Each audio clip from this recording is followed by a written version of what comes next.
To frame the crown prince, I slipped an aphrodisiac into his ginseng soup. He acted as if he noticed nothing, lifting the bowl. I was just starting to rejoice when I met his eyes looking up at me from the liquid. Chu Yenxing curved his lips into a teasing smile. Xiang, run now, or it'll be too late. Under my stunned gaze, he drank the entire bowl in one gulp. I had a prophetic dream. This world was nothing but a political novel. My older sister was the female lead.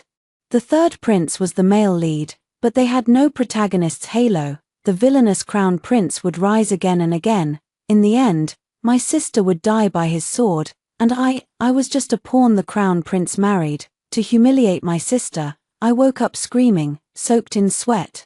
Xiao Qing hurried to my bed when she heard me. "Second miss, what's wrong?" I stared at the real Xiao Qing in front of me, unable to tell dream from reality.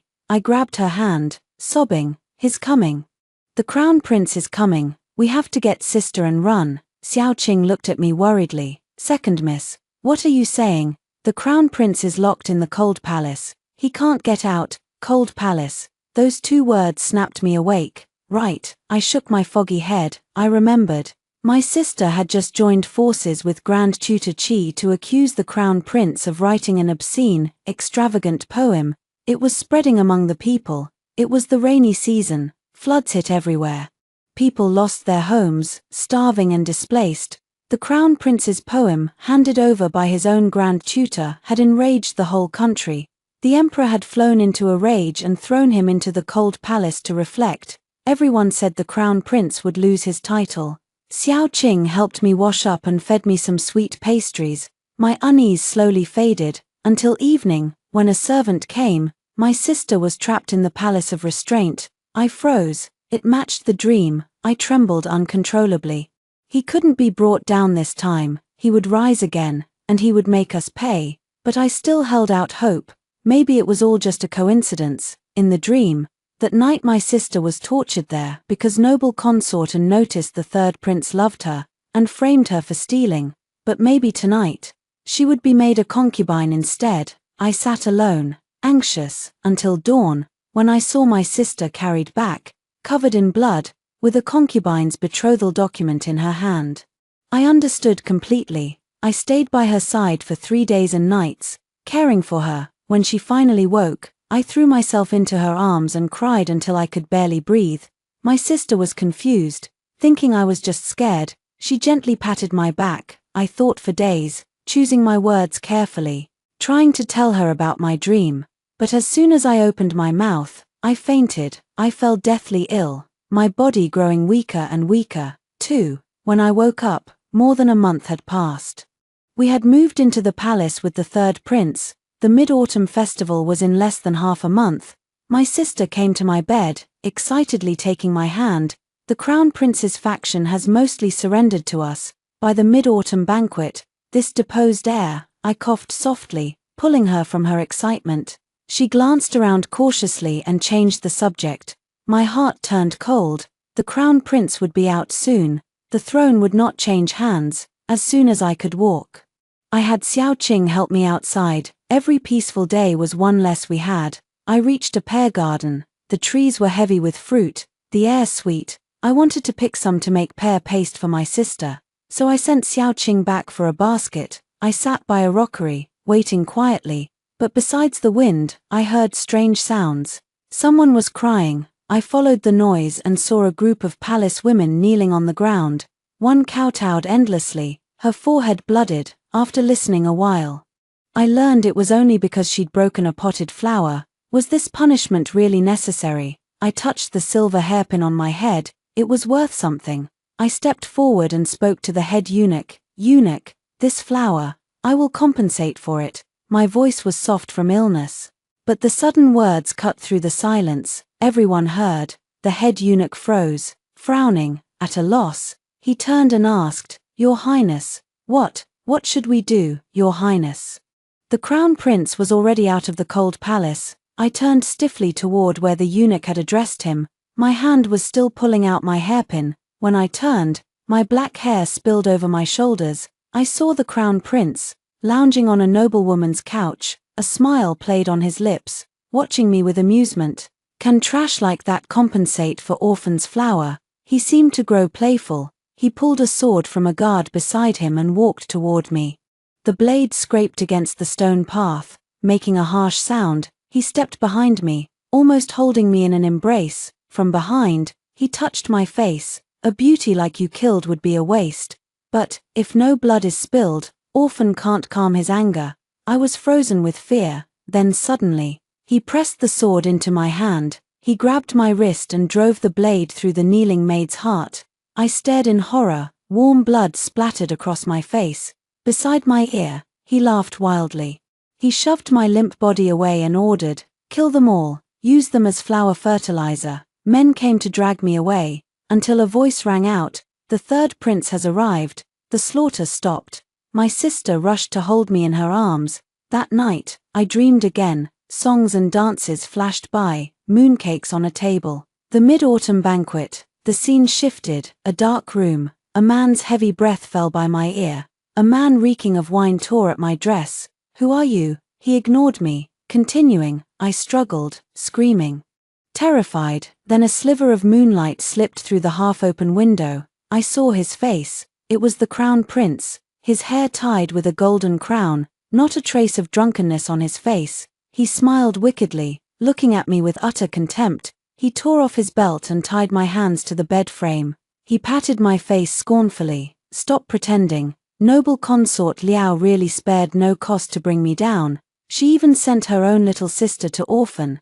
How could orphan waste this?" I shook my head, tears sticking my messy hair to my face. "No, Your Highness, you've misunderstood." He didn't stop. He was urgent. I felt trapped in thorns, bound and stung, unable to escape. I stared blankly at the water in the golden basin far away, rippling endlessly.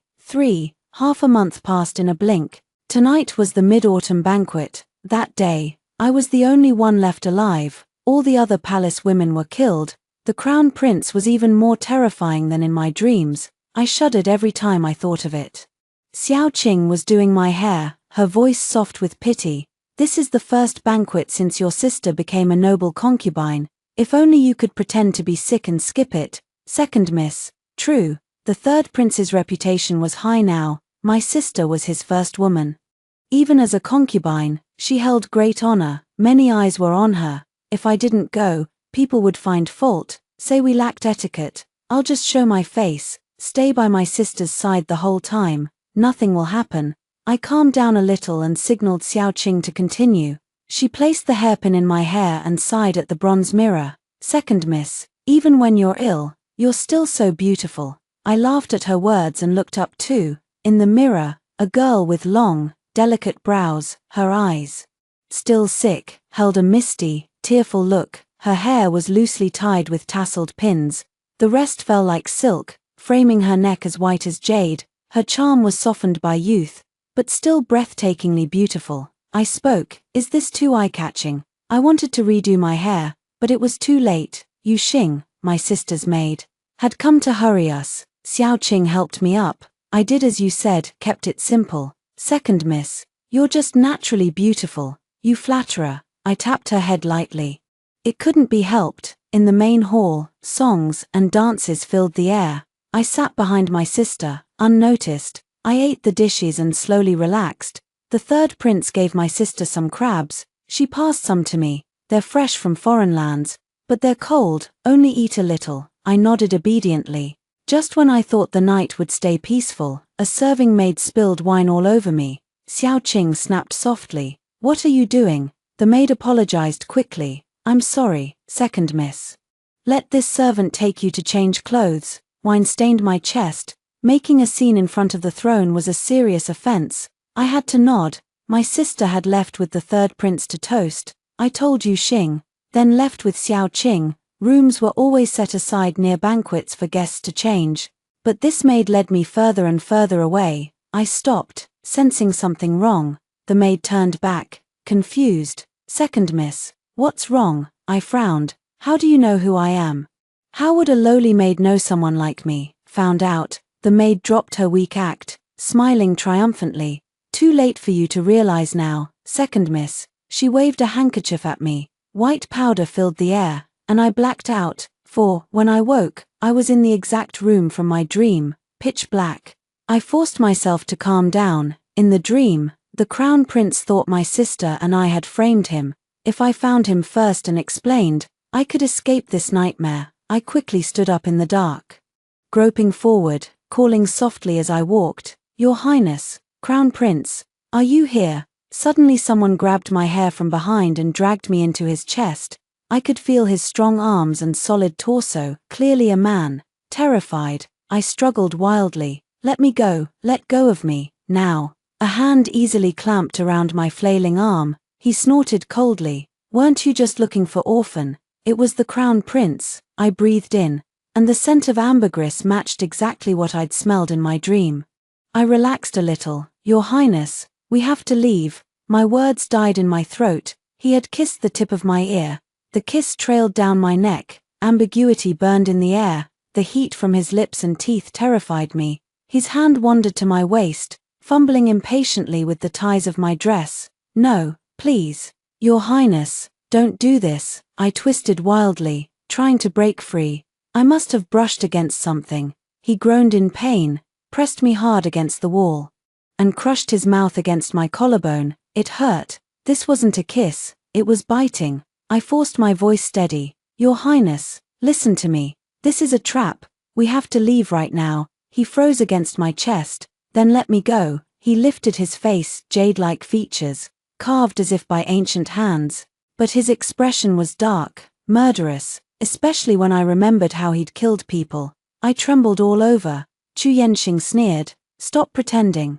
Noble consort Liao really spared no cost to bring me down. She even sent her own little sister to orphan. How could orphan waste this? The same lines as in my dream. I stared in shock. Why was he still misunderstanding me? "No, Your Highness, you've misunderstood." As soon as I spoke, I realized I'd said exactly the same words as in the dream. I clapped my hand over my mouth in panic. It was as if some invisible hand was pushing me toward my destined end. I shook my head and stepped back, wanting to get away from him, far away. The farther I was from him, the farther I was from the shame of my dream.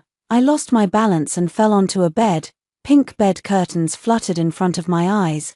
This was the bed from my dream. 5. Chu Yenxing was already at the bedside. He pressed me down onto the mattress, one hand pinning my wrists above my head, the other gently tucking my hair behind my ear. His fingertips were ice cold, like a sword soaked in blood. I couldn't stop shaking. Suddenly his face changed. His hand shot down and squeezed my neck hard. His wrist tightened. Suffocation crashed over me. My face burned red. My ears rang. Through blurry tears, I could only see him looking down at me like I was a meaningless ant. He leaned close to my face. "You guessed right, there is a trap." Survival drowned out everything else. I didn't hear what he said. I only begged, "Why, Your Highness?" I hated how useless I was. I knew everything, yet I could do nothing to save myself. Only when noise erupted outside the door did he loosen his grip.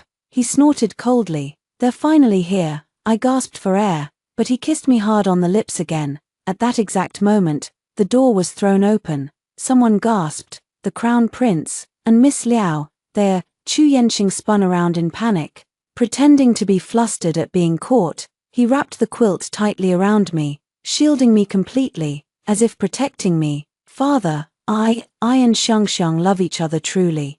I heard my sister begging the emperor for forgiveness. The emperor roared in fury, "Foolish." Then a chorus of people knelt and apologized. Chu Yenxing went on, "I beg father to marry Xiangxiang to me. Let her be my crown princess." Even I, slow as I was, understood his plan now. Everyone knew the hatred between the crown prince and the third prince. I, the younger sister of the third prince's concubine, had seduced the crown prince so completely that he'd spent the night with me on Mid-Autumn night. Everyone would believe the third prince had ordered me to tempt him, and his request for me to be crown princess poured oil on the fire. The emperor was furious. He didn't say a word, just turned and left. My sister tried to take me away, but Chu Yenxing blocked her. "Noble consort Liao, what do you think you're doing? Xiangxiang is already mine." My sister trembled with rage. "Come after me if you dare. What kind of man uses tricks like this?" Chu Yenxing raised an eyebrow and smiled coldly. Isn't this what you arranged? Liao Jie froze. It was her plan. But the girl she'd arranged was never her own little sister. 6. Since the emperor hadn't issued an edict yet, I went back to Qingyun courtyard with my sister. She apologized to me the whole way back. I remembered what she'd said before, about deposing the crown prince at mid-autumn. So this was what she'd planned. My dream hadn't shown everything. But after the banquet, I had been given to the crown prince in the end, not as crown princess, as a lowly bed maid. My sister cried as she explained, I only wanted him to drink the aphrodisiac wine and make a fool of himself in front of the court. The emperor would have no choice but to turn against Chu Yenxing. I never meant to drag you into this, Xiang, did he? I patted her hand reassuringly and forced a smile. It looked worse than crying. I shook my head at her. She sighed in relief. Thank goodness he didn't. So her plan had failed in my dream too, and the girl in my dream had been me. After settling me in my room, she looked at me with heartache. Xiang, I will never let you fall into Chu Yenxing's hands. If you do, you'll die. With that, she hurried out again. She was right. I would die. In my dream, I was tormented horribly. Broken images, tangled bodies, like a delicate flower thrown cruelly into a storm, brute power crushing the weak, miserable, tiny sobs, as if I would break apart at any moment, endless nights, over and over, my hands twisted in the quilt, shaking uncontrollably. I was terrified of becoming the imprisoned thing from my dream, and the look Chu Yenxing had given me when he left, like he already owned me. If my sister wanted to protect me, she would have to pay a terrible price. Chu Yenxing hated my sister. I was just a pawn to humiliate her. I closed my eyes and replayed all the terrifying scenes. I tried to find something, anything, that could help me. But there was nothing. The dream only cruelly showed me my ending. It gave me no way out. I never saw my sister again. That evening, a nanny stormed in with guards. Xiao Qing tried to stop them. A eunuch kicked her unconscious. The nanny's sharp eyes fell on me, by imperial decree. The young lady of the Liao clan, with evil intentions, seduced the crown prince. Sentence: white silk. She grabbed my hair and dragged me off the bed. 2 eunuchs pinned me face down on the floor.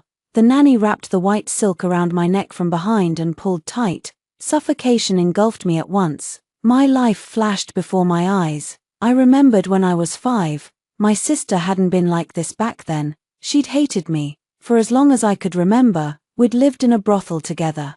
I didn't know who our parents were. My sister was 3 years older. The suffering there had made her temper violent. She often hit me and cursed me to vent her anger. Until I was 8, and my looks began to show. The madam wanted to train me carefully. She moved me out of the servants' quarters and taught me music, chess, calligraphy, painting, and how to bow and scrape. I saw my sister much less often. When I was 10, she invited me to her room. I thought time apart had woken her family love. I was wrong. She tried to kill me. She held a knife, wanting to slice my face apart. She snarled, "Why do you get servants, fine food, careful raising, while I have to wait on people hand and foot? It's all your fault. If it weren't for you, mother and father wouldn't have died. You're a curse. You should have died long ago." The noise brought the thugs. I was saved, because I begged for her. My sister wasn't killed, but she was punished severely, after she recovered from a serious illness.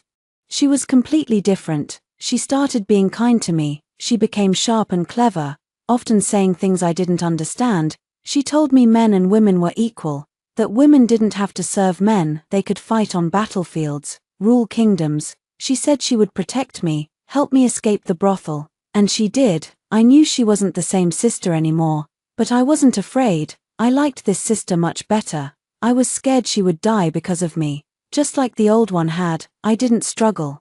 I let the nanny tighten the silk. I was ready to die. 7. At the edge of death, black fog covered my eyes. Blurrily, I saw someone sprint toward me from the door and kick the nanny away. I collapsed to the floor, grabbed the hem of his clothes, and tried desperately to see his face, but I couldn't. I whispered, "Sister, sister." He kicked my hand away impatiently. I fell to the ground and blacked out. I dreamed again. I became a little sparrow. I saw the Eastern Palace in ruins, leaves thick on the ground.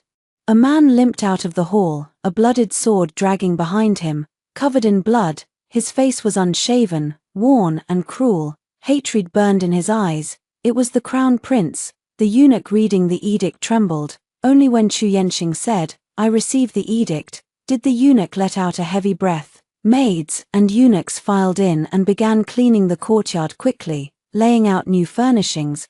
But he still stood there, murderous, no one daring to come near. I perched under the corridor, my little head darting about, desperate to catch more clues.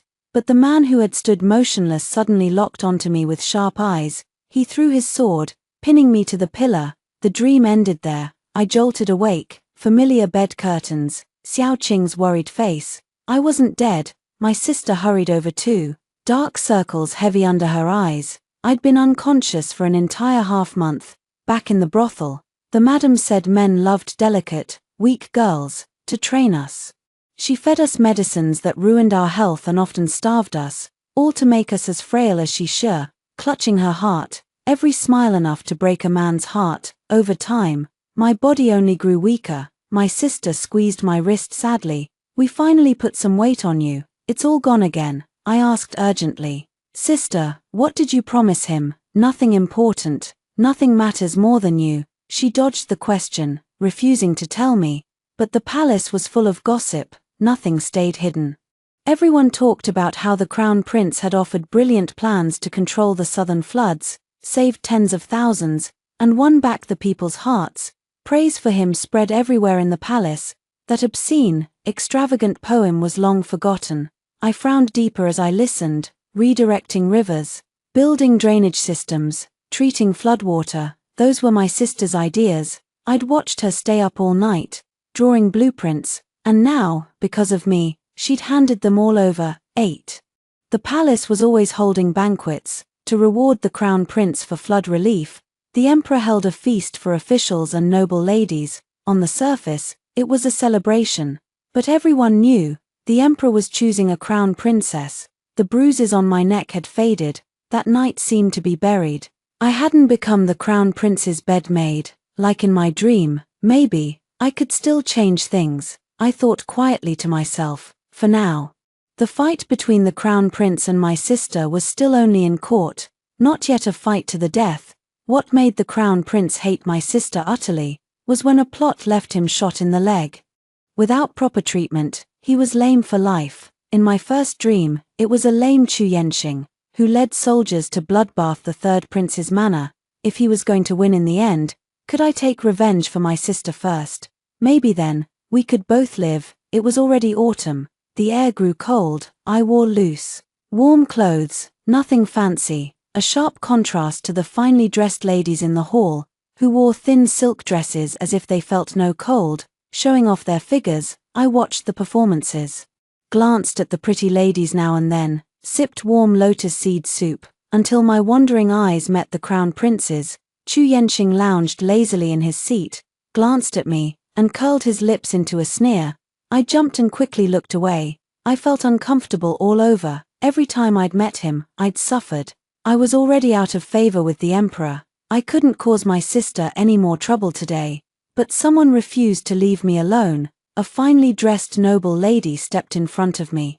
Voice arrogant. "You're the one who dared seduce the crown prince. Lift your head. Let me see you." Confused, I obeyed and looked up. The girl was beautiful, but her pretty face twisted with barely contained jealousy, ruining her grace. She warned me sharply, "Stay away from the crown prince. Stop dreaming." Before I could reply, she stormed off. Yuxing told me this was Yuan Feifei, the eldest daughter of the left prime minister. She'd grown up with the crown prince. Everyone assumed she'd be crown princess. I watched her proud back and thought, a powerful family gave her confidence. Unlike my sister and me, drifting like duckweed, barely surviving court politics, I wanted to stay away from the crown prince too. Later, Yuan Feifei performed a dance.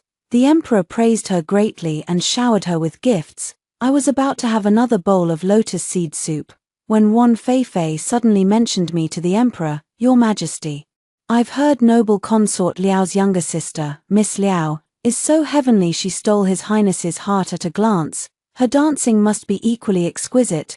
Would you let her perform too? The deal between my sister and the Crown Prince was only known to those close to them. The Crown Prince had found a scapegoat, claiming we'd all been framed. He said we'd only been drugged, nothing real had happened. The Emperor didn't want to force a marriage or strain relations with the third prince. So he'd accepted the thin excuse, that was how I'd survived. But gossip in the capital never stopped. People's imaginations ran wild. Yuan Feifei, for one, clearly saw me as her rival. My sister smiled gently. Your Majesty already said it was a misunderstanding. Why does Miss Yuan keep bringing it up? Do you doubt His Majesty's judgment? 9. Of course not, Your Majesty. Forgive me. I only thought this was a family feast, and that Miss Liao would be happy to perform for everyone. I didn't realize she was so reserved. I've offended, I'm sorry. The beauty looked on the verge of tears, her words humble and fearful. It made my sister seem aggressive. Men eager to please the left Prime Minister already spoke up. Noble consort Liao certainly understands His Majesty's heart. She must think of him day and night. His Majesty hasn't spoken. When does a prince's concubine get to dominate the hall? My sister was truly anxious, on a small scale. It looked like she loved her sister too much. On a large scale, it could be seen as disrespecting the Emperor. Yuan Feifei just wanted to humiliate me and outshine me. Too bad for her. The third prince had erased our past completely. She didn't know I'd grown up in a brothel, where I'd excelled at music, chess, calligraphy, painting, and dance. I held my sister down before she could stand. I straightened my back and stepped out calmly. I wouldn't hide behind my sister forever, under everyone's gaze. I bowed gracefully to the throne. Your Majesty, noble consort Liao only thought my dancing was ordinary. With Miss Yuan's perfect performance before me, I feared I would shame myself. But if Your Majesty and the lords will not mind, Xiang would be happy to dance, wishing our great Chu smooth weather and peace for all people. My words pleased the Emperor. He waved for me to prepare. Yuan Feifei looked even more smug. She was certain I couldn't outdo her month-long practiced feather dance. I didn't even have a proper costume. Back in the brothel, a wealthy retired general had once visited. To flatter him, the madam had us learn a drum dance. I never got to perform it, until my sister helped me escape. I never thought my first time would be in the imperial palace. My palms sweated. I was nervous, of course. I took off my loose outer clothes, revealing my figure, slender where it mattered, soft curves where it counted. I borrowed a red silk dress from a dancer my size. My black hair fell loose, half-tied with a simple red ribbon. I tied small bells around one ankle and one wrist. A drum dance needed both heroism and grace. A beauty in war, too dressed up, and it was false, too plain, and it was sloppy. I looked at myself in the mirror and nodded. If this dance went well, it would bring honor to my sister. I told the musicians to play Dance of the Broken Battle formation. I stepped onto the drum and began to dance. Light as a fairy, my feet stepped to the rhythm. The bells on my wrist and ankle chimed sweetly, like a wife's gentle words before war, like joyful laughter after victory. The whole hall seemed to stand in rolling yellow sand, feeling the passion and courage. I leaped high as the drumbeats rose, then softened as they fell. The crowd's eyes changed from doubt and scorn, to wonder, admiration, even lust. I could feel one burning gaze locked on me from the second I stepped onto the floor, and Yuan Feifei, smug at first, now twisting her handkerchief so hard she might tear it. I'd been avoiding Chu Yanqing's eyes, but remembering how she'd embarrassed my sister, just to spite her, I deliberately blew a flirtatious glance at Chu Yanqing. I tossed my red silk veil toward him, then slowly pulled it back, as the war drums shifted from calm to wild. I spun, the red silk wrapped around me, the loosely tied ribbon in my hair flew away in the wind. As the drumbeats ended, I fell gently, directly toward Chu Yanqing. The dance finished, a thin sheen of sweat glistened on my forehead, my chest rose and fell with heavy breaths. I secretly glanced toward him. I saw his long, distinct fingers reach out and grasp the red ribbon that had fallen from my hair. His eyes narrowed, locked firmly on me. I couldn't read the look in them, but it made my breath catch. For a second, I felt like he'd caught more than just a ribbon. 10. The Emperor was deeply pleased. He clapped his hands, and the ministers below seemed to snap back to their senses. joining in, showering me with praise. I received many rewards, and with this dance, my fame spread throughout the capital. But I had also offended one Feifei beyond repair. After thanking the emperor, I changed back into my clothes and returned to my seat. I worried my sister would scold me for being too bold. To my surprise, she only patted my head and said, "Xiang, you've really grown up. Look how you've charmed all the young lords here. My Xiang is beautiful. Beauty should be shown. I'm so proud of you." I nuzzled against her hand affectionately. I secretly glanced around. Many eyes were indeed fixed on me, men and women alike. Some blushed and peeked shyly, some stared curiously, some seethed with jealousy, some looked boldly. I deliberately avoided one particular gaze. After several rounds of wine, the emperor and noble consort and left the hall. My sister still had to socialize with the third prince, so she told me to go back first. As I stood up, I couldn't help but glance over. Only then did I notice Chu Yenxing's seat was empty. I let out a deep breath. The air around me suddenly felt much lighter. I bowed to my sister and the third prince, then left with Xiao Qing, halfway back. I realized I'd left my cloak at the table. Xiao Qing went back to fetch it. I decided to walk on ahead alone. As I passed a rockery, I suddenly heard voices. Curiosity drove me to creep closer. "Lord Liu has done as your highness ordered. Word will spread tonight that the man killed himself. Once he's dead, their trail goes cold. Build the Qingju dike slowly. Those scholars there hate me the most, don't they? Let them all die in this disaster. The more who die, the worse the disaster. The greater orphans' deeds will seem, isn't that right?" It was the crown prince. I'd heard something I shouldn't have. Terror shot through me. I tried to leave at once, but I stepped on a dry branch, a sharp crack. The men inside tensed immediately. "Who's there?" A dark shadow flashed out, pressed a sword to my throat, and dragged me in. Behind the rockery was a long pavilion. Chu Yenxing sat leisurely sipping tea. When he saw it was me, he raised his eyebrows in surprise. He gestured for his guard to release me and told me to sit. My life was in his hands. I didn't dare refuse. I obeyed. Chu Yenxing wore a faint smile. In the bright moonlight, he looked like a harmless, elegant young lord, but I'd already seen his true horror. I knew his smile hid a knife. He poured me a cup of tea and asked, "How much did you hear?" I trembled and denied it frantically. "I heard nothing, nothing at all." "Then it seems you heard everything you should and shouldn't have." He set down his teacup and pulled out an exquisite dagger from nowhere, twirling it between his fingers. The hilt was studded with jewels. The blade was sharp enough to glint. Chu Yenxing stood and stepped toward me. What a pity. I weighed my chances of escape. As he reached for me, I jumped up, trying to push him away. But he was like a wall of iron, unmoving. I lost my balance and fell backward instead. Panicked, I grabbed the front of his robes. He pulled me upward and into his arms. The thick, masculine scent surrounded me at once. Seducing orphan again. I wasn't. I struggled wildly, but he only held me tighter. Suddenly he seized both my wrists and slammed me against a red-painted pillar. "You used me well enough at the banquet earlier, didn't you? Why act innocent now?" He'd seen through me the whole time. I'd only been trying to anger Wan Feifei. That had been a trick. What did he mean now? I was still confused when his other hand gently touched my face.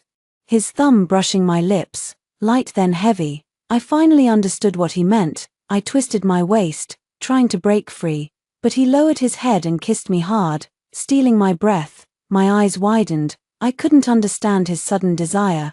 I froze for a moment before struggling. But my resistance only made him lose control faster. His kiss grew fiercer. One hand squeezed my chin, forcing my mouth open, taking what he wanted. His other hand moved up to support the back of my head.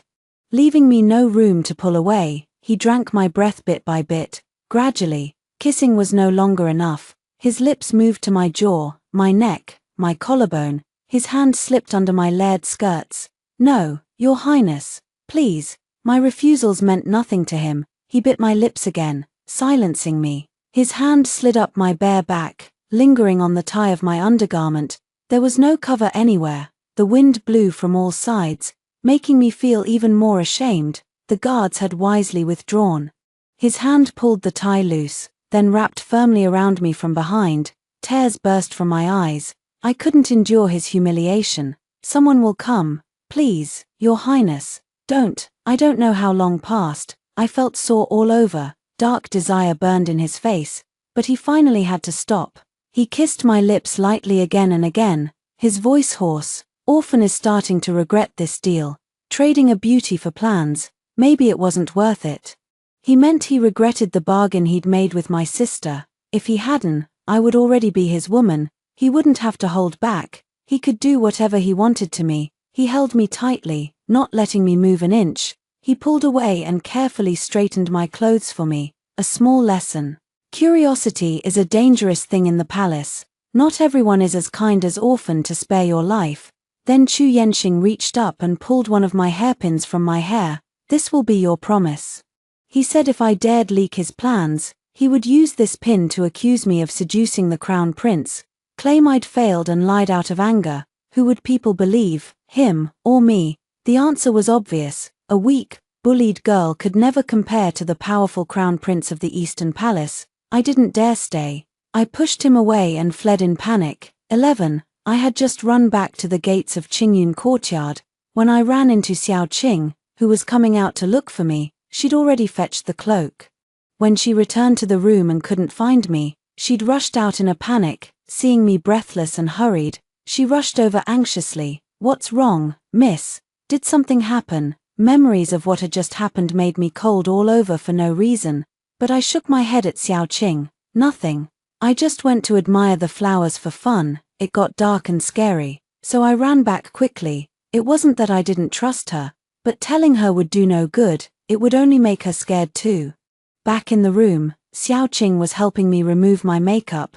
When she counted my jewelry, she suddenly gasped, "Miss, you're missing a hairpin. The butterfly-colored feather pin, where did it go? What are we going to do? If someone with bad intentions picks it up, it'll be terrible trouble." Xiao Qing paced anxiously, ready to rush out and look for it at once. I quickly stopped her. "It's fine. My sister liked that pin, so I gave it to her." Only then did Xiao Qing relax and continue helping me.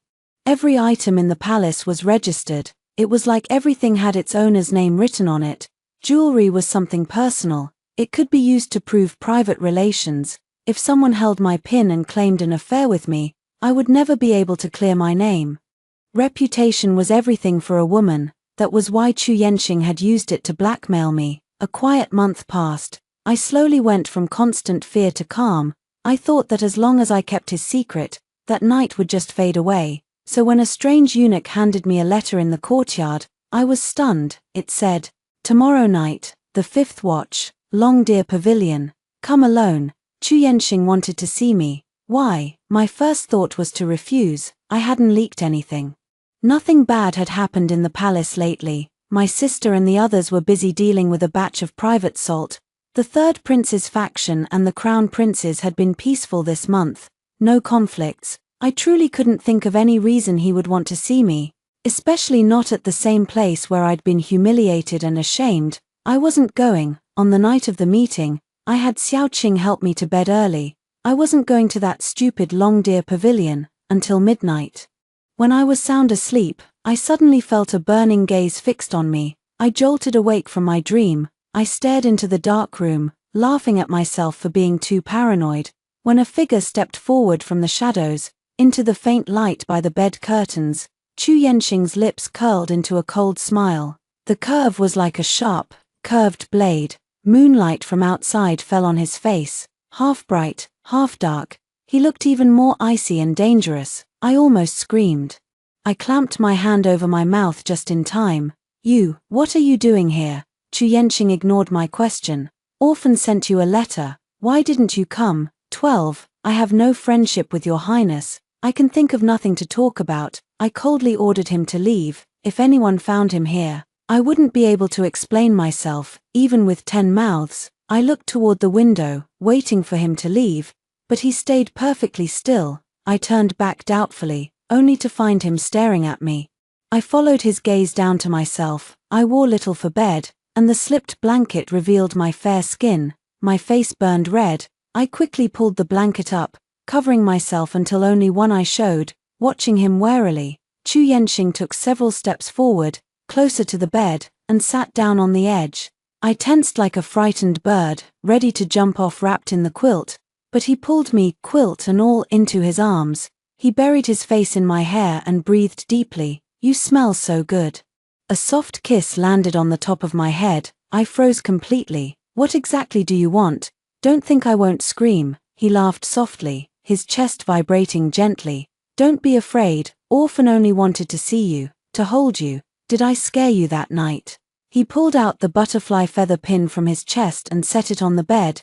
"Here," returning it. "Next time, Orphan hopes you'll give it to me willingly." What did he mean? He was acting so strangely tonight. I couldn't win against him in strength, nor in status. I chose to go along with him. When he'd held me enough, he laid me gently back on the bed and tucked the covers around me carefully, as if handling something precious. Chu Yenqing smiled at me tenderly. It only made my hair stand on end. "Sleep, I'll leave once you're asleep." But how could I sleep with such a dangerous man here? He reached out and patted me lightly through the blanket. Somehow, my stiff body gradually relaxed. I drifted into deep sleep. I didn't wake until Xiao Qing came to rouse me. The sun was already high, much later than my usual hour. I'd slept unusually soundly. Chu Yenqing really had done nothing excessive. The butterfly pin lay on the table. What was he really planning? Just to see me? Could he have fallen for me? As soon as the thought came, I shook my head violently, trying to chase the terrifying idea away. I knew I was pretty, but love wasn't so easily won by looks alone. Especially not by a man as deep and scheming as Chu Yenqing. Xiao Qing entered, wrung out a cloth for me, and spotted the pin. "Noble consort returned it, but I haven't seen her wear it lately. The style doesn't even match hers. Why would she suddenly? Ah, the water's too hot." I quickly distracted her before she could dig deeper. Either way, that matter was over. The fog ahead of me seemed to lift a little. His change in attitude toward me wasn't bad. If I could change the ending where he was crippled by my sister, maybe we could all survive. Then my sister and I could find a small cottage, work at sunrise, rest at sunset, living peacefully and happily. But I had underestimated how despicable Chu Yenqing could be. Every move he made was carefully planned. Every word, every action only part of his scheme. And I, that night, had been his most important piece on the board. 13. My sister had grown very restless lately. She looked haggard. She often stayed at the Ministry of Justice for 3 or 5 days at a time. The dark circles under her eyes grew heavier. My heart ached for her. I asked what was wrong. Her reaction was strange. She avoided my eyes and brushed it off. She didn't want me to know too much. My sister thought differently from others. She used to analyze cases with me often, hoping I would learn and stay alert. She said the more a woman knew, the better. She never bound me with old rules, nor herself. So her behavior now felt deeply wrong. That unease peaked when I learned the Crown Prince had seized control of the private salt investigation from my sister. I remembered she'd said they were close to uncovering the mastermind behind the private salt ring. They'd caught a key official accomplice a while ago, and from his home, they'd seized a ledger, records of payments, routes, and evidence of bribes and secret deals with dozens of officials, once submitted to the emperor. They could root out a nest of court vipers. All of this was my sister's hard work. Why had she lost control of the investigation? Why let all her effort go to waste? Handing the credit to him, she was gone another 4 or 5 days before returning. As soon as I heard, I rushed to her Luyun courtyard. I was just about to step into her room, when I heard Yuxing speaking. "Noble consort, if this private salt case had succeeded, you would have been named the third prince's main consort. But now, all because of the second miss." My sister cut her off. "Enough, don't mention this again. We miscalculated. Liu Qingjing was the crown prince's man. The suspect is dead, the ledger stolen. Even without Xiangxiang, we could never find a flaw in Chu Yenqing again." I froze mid-step. It was because of me. I dragged my sister down again. But why? Private Salt, the arrested official, Liu Qingjing, Lord Liu. I suddenly remembered the Lord Liu Chu Yenqing had mentioned that night at the banquet. Could it be the same man? My sister wouldn't tell me. I waited at the gate for the third prince to return. I stepped forward, bowed, and looked at him silently. Chu Hongyun sighed. He understood. Did the Crown Prince visit your chamber? Go look, he hid a token in your room. Jie discovered the private salt case led back to the Crown Prince. He threatened her, if she kept investigating, he would accuse you two of having an affair, and send you both to prison. My mind exploded. So his scheme had started long ago, probably the moment he saw me at Long Deer Pavilion. He'd already formed this plan. That was why he hadn't killed me. He'd humiliated me on purpose, so I couldn't think clearly. Then he'd invited me, certain I wouldn't come, so he could enter my room in person. He was truly terrifying. People's lives. The people's suffering, they meant nothing to him. Everything could be a stepping stone to absolute power. Could a man like this ever be a good emperor? Even if we didn't offend him, would he really let us live? Maybe my sister had been right all along. The third prince cared for the country and the people. He was upright. He was the one who should be emperor. In my dream, we had failed because we had no divine knowledge. But maybe, my dreams were the divine knowledge this time. 14. I returned to my room. If he'd planted something to frame us for an affair, it would be hidden somewhere very suggestive. Xiao Qing and I searched my makeup box, the bedding, the wardrobe. We finally found it. Letters. Passionate, sickly sweet love letters. The handwriting was forged so perfectly. Even I, the real one, felt dazed. It looked exactly like my own writing. Half a month later, the private salt case was closed. Someone was pushed out to take all the blame. Not a single hair on the Crown Prince was touched. He even received the Emperor's praise and won even greater popular support. His reputation for virtue spread, already threatening to overtake the third prince. One day, my sister finally had a day of rest. I invited her to Qingyun courtyard for lunch. At the table, I pointed to a fish. Sister, look at this fish. Even if one side is eaten clean, it can still flip over.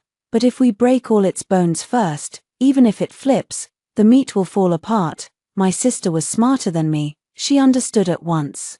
But the fish's bones are incredibly tough, strong inside, supported by many outside. How could we break them with our bare hands? Even the strongest fish dies without water. What makes a man can also destroy him. Chu Yenxing was being praised by thousands right now for flood relief. That virtuous reputation was exactly why he'd stolen the private salt case so easily. What if all those earlier achievements were erased? If people remembered him as the violent, extravagant crown prince he once was? The rushed private salt case might get reopened. My sister thought for a moment. A man's nature doesn't change. If he was involved in private salt, there must be fraud in his flood work too. She slapped the table and stood, ready to investigate at once. I stopped her and mentioned casually, "Sister, take plenty of warm clothes if you go to Qingju." Her mind was full of flood relief. She only nodded perfunctorily and left without looking back. Xiao Qing was confused. "Miss, it's so hot in May. Why would she need warm clothes? You should remind her to take a parasol, so she doesn't get heat stroke, all of that. Help me prepare it for her. More dried food, cold weather clothes, umbrellas, as much as possible." Xiao Qing wanted to say more, but I hurried her off. I forced down my physical discomfort, trembling as I picked up a spoon and took a sip of porridge. A sweet, fishy taste suddenly rose in my throat. I coughed it up with the porridge. I ruined a whole table of fine food. I smiled bitterly and shook my head. What a waste. I'd hinted so subtly, and still, I was being punished. Heaven wasn't entirely on my side, it seemed. I'd had another dream not long ago. In mid-May, Qingju would be hit by catastrophic rainstorms. The dams they'd deliberately delayed would be less than half built. The downpour would collapse them, plunging Qingzhou's people into disaster again. If my sister went, she could save more poor people, stop them from destroying evidence, and keep them from making excuses to escape guilt. 15. The 13th day of the 5th month, 3 days after my sister arrived in Qingju, heavy rain fell suddenly, pouring for 3 days and 3 nights. The rivers rose wildly, the half-built dam collapsed, the river turned into a beast, sweeping toward Qingju city. Even the city gates were torn down. Over half the population was expected to die. Property loss was beyond measure. The floodwaters rose 2 stories high. My sister reacted quickly, leading the survivors to higher ground. Once the water stabilized, she immediately ordered guards to take small wooden boats out for rescue. The crown prince's men were completely caught off guard. Only idle staff had been left in Qingju. When the flood came, they fled in terror. Some died, some ran. My sister and Chu Hongyun joined the rescue personally. Not sleeping for 2 days and 2 nights, they successfully saved countless trapped people. The food and warm clothes I'd told Xiao Qing to prepare came into use at just the right time. Not much, but enough to hold on until reinforcements arrived. News of Qingju reached the capital 7 days later. The people raged. The collapse of the Qingju Dam flooded not only the city but also all the towns downstream. Memorials impeaching the crown prince piled up like a small mountain. Everyone denounced him for delaying the dam and neglecting flood relief. The emperor flew into a fury. But he still spared the crown prince some face, saying disaster relief came first. He appointed several generals to escort food, clothes, and medicine to the disaster area. As Xiao Qing told me all this, my heart leaped with joy. This time, the crown prince would never rise again. 16. Half a month later, my sister and Chu Hongyun returned. In court, both were tanned and thin, showing plainly how hard they'd worked for the people. They reported the disaster, the death toll, and reconstruction plans. At the same time, my sister submitted a complaint. The people of Qingju accused the crown prince of exploiting public office for private gain. In the name of building the dam, he had forced men into labor. Many had died from exhaustion or hunger. The crown prince's men had idled and caroused the whole time, causing fatal delays. The emperor threw the complaint at Chu Yanqing's feet. Chu Yanqing knelt at once, begging for forgiveness. Father, I knew nothing of this. I have been busy cleaning up the mess noble consort Liao left with the private salt case. I had no time to supervise my men. My sister sneered and retorted, Your Highness was cleaning up a mess, but not for me. For yourself, you were busy destroying evidence. Of course you had no time for the people of Qingju. My sister presented another ledger to the emperor, recording all the officials involved in the private salt scheme, how they took bribes, in what forms, and how all the money flowed into a quiet, unknown bank in the capital, Ningfeng Bank. Holding a confession, my sister said, Your Highness, when you kill too thoroughly, you will eventually be bitten back. When you ordered Liu Qingzheng to kill Huang Shou, you didn't expect he had already met me. This is the statement from Huang Shou, the owner of Ningfeng Bank. He admits how he helped you launder money, making the silver from private salt officially enter the Eastern Palace. Chu Yanqing frowned tightly, instinctively searching the court for Liu Qingzheng. Chu Hongyun clapped his hands. Fifth brother, looking for him, a blooded, disheveled man was thrown onto the hall. He rolled awkwardly on the ground, then crawled up, knelt toward the crown prince, and cried, Your Highness, I have old parents and young children. I dare not follow your orders to harm the court any longer. Chu Yanqing flicked his sleeve and shouted, Absurd. Words are wind. Do not slander orphan. My sister smiled, pulled a jade pendant from her chest, and walked around the hall so everyone could see clearly. Everyone knows what this is, do they not? The court murmured. It is the crown prince's personal pendant. Yes. He always carries it close. It is his most treasured item. My sister continued. This pendant was given to me by Huang Shou. How could an outsider, for no reason, obtain the crown prince's personal item? By then, the emperor had finished reading the ledger, disappointed beyond measure. He immediately ordered, Guards, strip the crown prince of his court robes, 30 strokes of the cane, dismiss all servants of the Eastern Palace, kill his closest attendants. Chu Yanqing had been too arrogant. In my room, we had found not just love letters, but his jade pendant. If he could frame my sister and me, we could return the favor. 17. Everyone thought the crown prince was completely finished. Within 3 days, officials who had supported him began switching sides. They subtly showed favor to Chu Hongyun in court. Only a few waited, watching for the edict deposing the crown prince. My sister's achievements earned her the title of main consort to the third prince.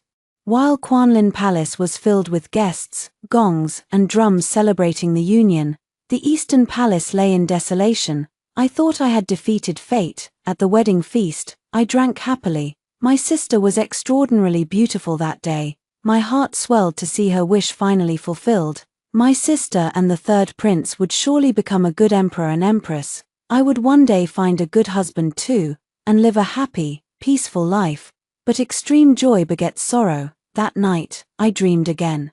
The ledger had actually been forged by my sister. Huang Shou had never met her, but everything my sister said in court was true. Many defecting officials had even provided real evidence to support her claims. Still, none of it mattered next to the emperor's favoritism. In the dream, the emperor personally visited Chu Yenxing. "Will you remain this decadent forever? The reason I am disappointed in you is that you acted too messily. You let people catch you so easily.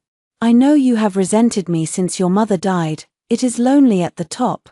When you sit on this throne one day, you will understand my helplessness. In my heart, only Xinru's son is my true son. Everything my sister had plotted for was just a whetstone for the sword. Chu Hongyun existed only to temper the crown prince. I had heard the story of the current emperor and the late empress, childhood sweethearts, married young. The emperor had once refused to take concubines for her. No official's arguments could move him, until the whole world condemned the empress. They called her jealous, shrewish, unfit to be mother of the nation, lacking virtue. To protect her reputation, the emperor finally took concubines. But on the 13th year of Guanglin, when the crown prince was 8, the empress died. It was said she burned herself alive in Cunning Palace. Rumors abounded. Some said she could not bear the emperor's favor for noble consorten. Others said she had been murdered. Since then, Cunning Palace had not been repaired. The seat of empress remained empty, and Chu Yenxing's personality had grown stranger and stranger. Suddenly, the dream shifted to an earlier time. After Chu Yenxing was dragged from court and given 30 strokes, he was thrown carelessly back into the Eastern Palace. Not even to his sleeping chambers, no shelter, baked by the sun by day, bitten by insects at night. The guards only brought one meal a day. I do not know how many days passed. When Chu Yenxing crawled to the gate again, grabbing the swill-like food, a dark figure silently appeared in the Eastern Palace. He knelt before Chu Yenxing. "Master, you have suffered." It was the guard I had seen that day at Longdeer Pavilion. He brought medicine, clothes, and fresh food, but Chu Yenxing did not take them. He continued eating. "I will remember this. One day, I will pay them back double." I woke from the dream, cold sweat soaking the blankets. Nothing had changed, nothing at all. I thought I had changed the ending with my own hands, but I had only been a tool of fate. I had pushed my sister straight toward her death. 18. On the 4th day after Chu Yenxing was imprisoned in the cold palace, night, I paced anxiously in my room. I had thought all day. I had to do something. I could not let things continue like this. I had to change the ending, but I did not know if what I planned to do was right, if I should do it. My heart was in chaos, and I had no one to consult. But when I thought of my sister dying horribly before my eyes, my chest ached unbearably. "No," I shouted sharply, then stilled, clapping my hands. I had made up my mind. Xiao Qing was arranging my blankets. Startled. "Second miss, what's wrong?" "I'm sleepy." "No need to tidy up. You've worked hard all day. Go rest." I stepped forward and pushed her out without waiting for a reply. After closing the door, I leaned against it. My plan was already formed. Right after midnight, when all was quiet, I snuck to the Eastern Palace. I would make the crown prince owe me his life. In my dream, those 30 strokes had not been treated properly, leaving him lame for life. This frame-up was my sister's doing. If I could help him avoid permanent injury, his hatred for her might lessen. Everyone had been removed from the Eastern Palace, leaving only 2 guards at the gate. The night wind was gentle, perfect for dozing. I slipped around to the back, pulled aside weeds at a corner as I'd seen in my dream, and found a small dog hole. This confirmed the dream was real. I was small and slipped through easily. Inside, there was not a single light. I touched the veil on my face, making sure it was secure, then walked on, following my dream memory. I found my way easily. It was pitch black. I groped forward carefully. Suddenly, I tripped over something. I fell forward uncontrollably. Then I heard a very familiar, very weak cry of pain. I scrambled up quickly, only to feel something wet on my knee. I must have knelt right on his wound. I didn't dare make a sound. After my eyes slowly adjusted to the dark, I finally saw him, pale as paper, utterly fragile as he lay motionless. If I killed him now, the thought popped into my head unbidden. As if possessed, I set down the medicine bottle and pulled a hairpin from my hair. By some twist, it was still that butterfly feather pin. I raised my hand several times, but I couldn't bring myself to strike. Killing a person was not like stepping on an ant. Just as I steeled myself to stab his neck, a hand suddenly seized my wrist. I froze, too terrified to breathe. The moon vanished behind clouds. Everything went pitch black, silence, except for my panicked heartbeat. Then he murmured, "Mother." I couldn't catch the rest. I leaned closer. "Mother, it hurts so much." He was only having a nightmare. It was the first time I'd seen him so vulnerable. A strange feeling stirred in me. The wind blew the clouds away. I saw a tear slide from the corner of his eye, and I came to my senses. Even if I killed the crown prince, we still wouldn't live. His hidden forces would flay us alive. I decided to go through with my original plan. I lifted a water pouch and fed him a little. His lips were cracked, and he drank greedily. His injuries were severe. From his lower back down to his calves, the flesh was a bloody mess. A fever from the wounds burned his whole body hot. I'd prepared medicine for the fever, afraid smoke would be seen outside. I went deeper into the hall to build a small stove and brew it. While waiting, I cleaned his wounds. His tattered clothes had grown into his new skin. The infection was already inflamed. I fetched a basin of water, no cloth to be found. So I tore a strip from the hem of my own dress. I carefully cleaned his wounds. When I reached his lower back, I hesitated, my face burning. I finally forced myself to grip the cloth. When a hand suddenly clamped around my wrist, I jumped, my hand jerking. The fabric tore clean off. Blood gushed out at once. "Ah!" Chu Yenxing cried out in pain. I looked up. His eyes were still tightly shut. He wasn't even awake, yet he still scared me. Served him right. I tried to pull my wrist free, but he held it like iron. The harder I struggled, the tighter he squeezed. I thought my wrist would shatter. The pain made cold sweat break out.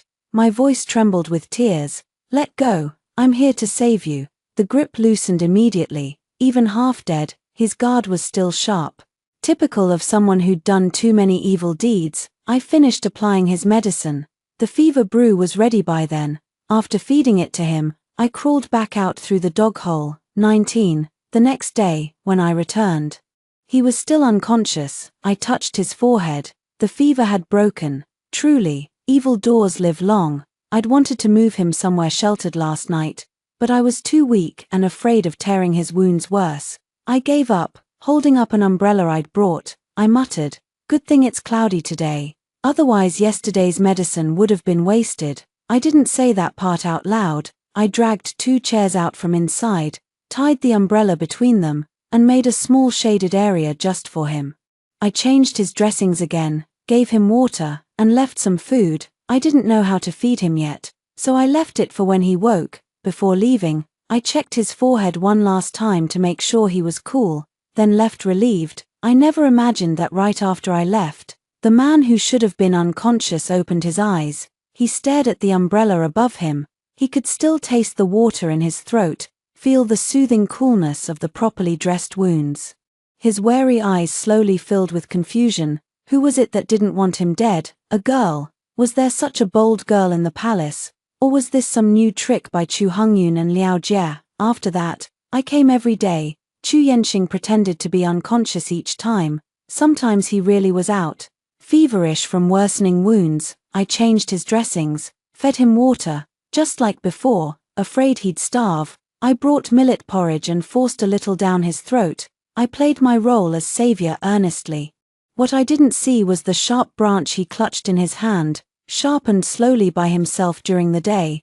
If I showed even the slightest ill intent, that branch would send me to the afterlife. But day after day, as he realized I truly was caring for him, he threw the branch away, watching his complexion improve, his skin grow soft again. I couldn't help pinching his cheek. "Why won't you wake up? Your eyes, your nose, so pretty. No wonder you're so spoiled and still charm all those noble ladies." If you'd been in my old brothel, as the top male performer, we'd have to replace the door frame every day. I imagined Chu Yenxing posing like the girls in the brothel, flirting with customers, and laughed out loud. I had no idea he heard every word and remembered it all. 20. Something happened to my sister. She was stabbed and wounded in the shoulder. I cared for her for several days and had no time to look after the man in the Eastern Palace. Only after her condition stabilized did I remember Chu Yenxing. I feared his shadowy guard had already taken him away. I'd never appeared before him awake. The title of savior wasn't yet solidified. If he was rescued now, everything I'd done would be for nothing. That same night, I snuck back to the Eastern Palace. No one was under the umbrella. My heart sank. I'd messed up again. I hated my own uselessness and wept quietly. A familiar voice suddenly came from behind me. "You're finally here." I spun around sharply. A light breeze lifted the edge of my veil, then pressed it back down, hiding everything, as if teasing him. Chu Yenxing looked into my misty eyes, confused. "You're crying." I suppressed my shock. From his expression and tone, he'd known I was there all along. My mind raced through the days I'd cared for him. I was sure I'd done nothing suspicious. I stepped toward him. "I thought you'd been killed." No one had ever worried about the crown prince of the Eastern Palace before. Second only to the emperor, he was always the one who held others' lives in his hands. Something stirred in his eyes. He reached up, trying to lift my veil. I quickly stepped back and avoided him. It wasn't time yet. "Which palace do you serve?" he asked. I didn't answer directly. I set my bundle on the ground. "Your Highness, I'll come see you tomorrow." Then I fled in a panic. I patted my chest wildly the whole way back. I had no idea when he'd woken up. 21. My dreams didn't give exact dates. I didn't know how long the crown prince would be imprisoned. Chu Yenxing had recovered a lot, but the wound on his leg was still severe. He walked with a limp. I worried deeply, afraid he would blame my sister again. I brought increasingly precious medicines, terrified his leg would be left with permanent damage. I forgot that a mere palace maid could never obtain such priceless drugs. The next time I brought top-grade healing ointment, a sharp branch pressed against my throat. "What do you want from me? I'm only a deposed crown prince. Your scheme has failed." I knew he was suspicious by nature. I'd been waiting for him to ask. Tears sprung to my eyes on cue. I only wish for your highness's safety." "Your highness is heaven sent. You will return to your rightful place. When that day comes, you may forget me." He reached for my veil again, but I dodged once more. As I turned my head, my neck brushed the sharp branch, leaving a thin, bleeding line. "Oh," I gasped. Chu Yenxing hurriedly pulled the branch away, his face complicated. After that, I could clearly feel his attitude toward me soften. I counted the days. On the 23rd day, I was surprised the shadowy guard still hadn't come. I saw no sign that anyone else had helped Chu Yenxing. Instead, he grew more and more used to my care. He even started ordering food. "Millet porridge today, some sweet dessert tomorrow." He asked, "Can you tell me your name?" I looked into the hazy night and made one up. "Xiao Hei, Little Black." He smiled helplessly, didn't push further, and actually started calling me that. Every night he called, "Xiao Hei, I want cold drinks tomorrow. It's too hot during the day, Xiao Hei. Bring clean clothes tomorrow. I smell, Xiao Hei." On the 24th night after he was imprisoned, I crawled through the familiar dog hole once more. Chu Yenxing was gone. Only a letter and a jade pendant remained. The pendant was crystal clear, warm all over, carved with 2 coiled dragons around a red jade pearl, exquisite. A treasure among jades. It was the same pendant as before. He really didn't learn. Or was he this confident he wouldn't fall for the same trick twice, after everything?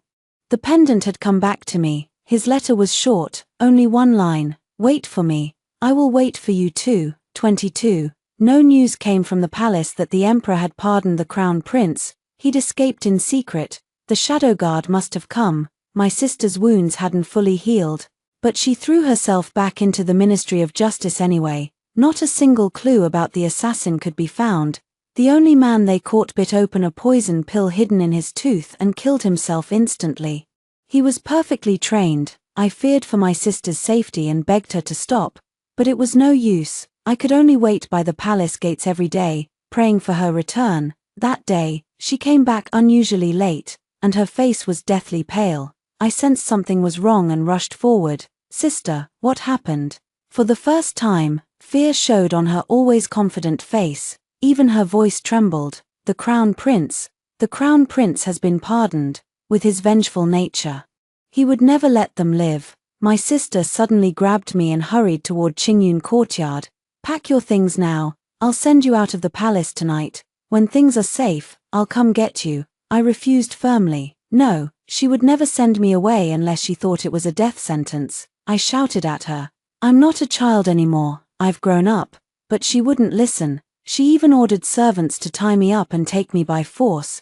Just then, a guard rushed in. Your Highness, the prince is missing. My status didn't let me move around the palace as freely as my sister. I could only stay in Qingyun courtyard and wait for news. I waited until the next morning. Neither the third prince nor my sister had returned. I panicked and tried to go see the emperor myself.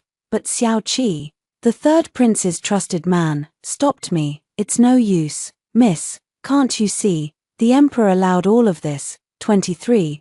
I took the letter and the jade pendant, planning to trade them for my sister. As I walked down a corridor, I saw several eunuchs disposing of bodies. A wide white cloth covered them, but blood seeped through. The sight was horrifying. My heart raced. This was very close to the Eastern Palace. Could it be my sister? I rushed forward to pull the cloth away, but a young eunuch stopped me. Milady, don't look. You'll have nightmares. My voice shook. Who is it? She was a kitchen maid. Today she came to the Eastern Palace and said she was the Crown Prince's savior.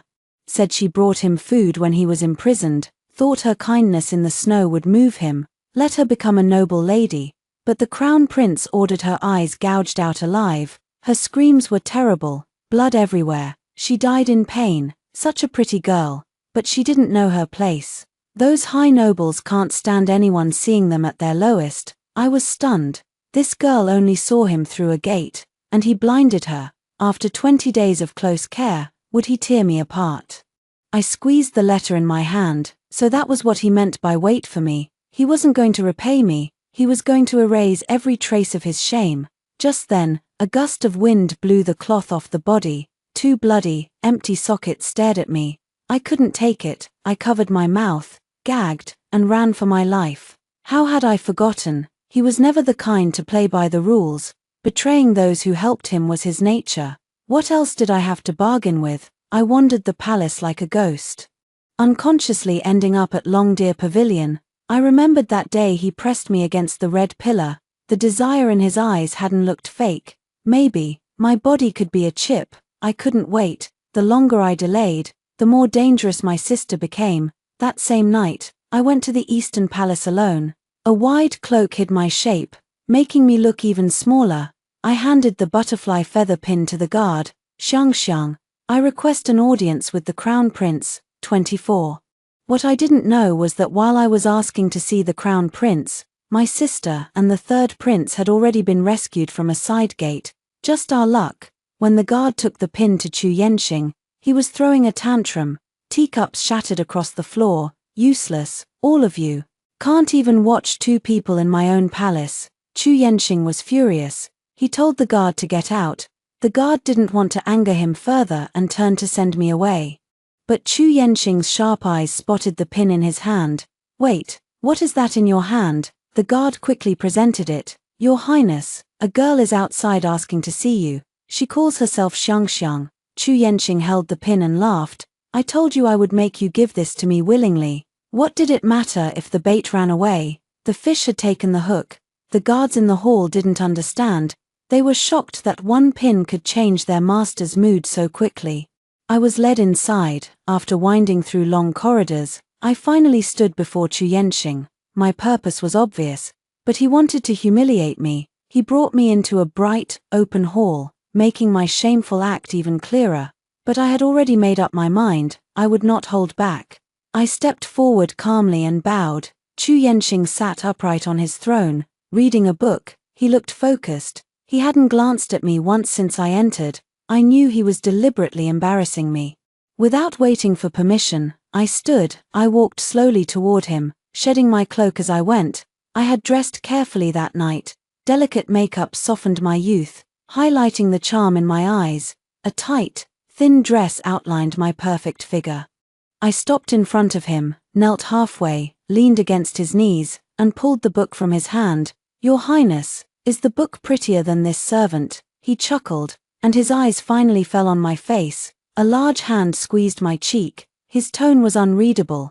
"Do you think you're a fairy?" His humiliating words and gaze almost broke the fake charm I'd put on, but I quickly recovered and smiled again. I rubbed my cheek gently against his palm. "Your Highness, don't you think this servant is beautiful?" In the brothel, this was what I'd learned the most.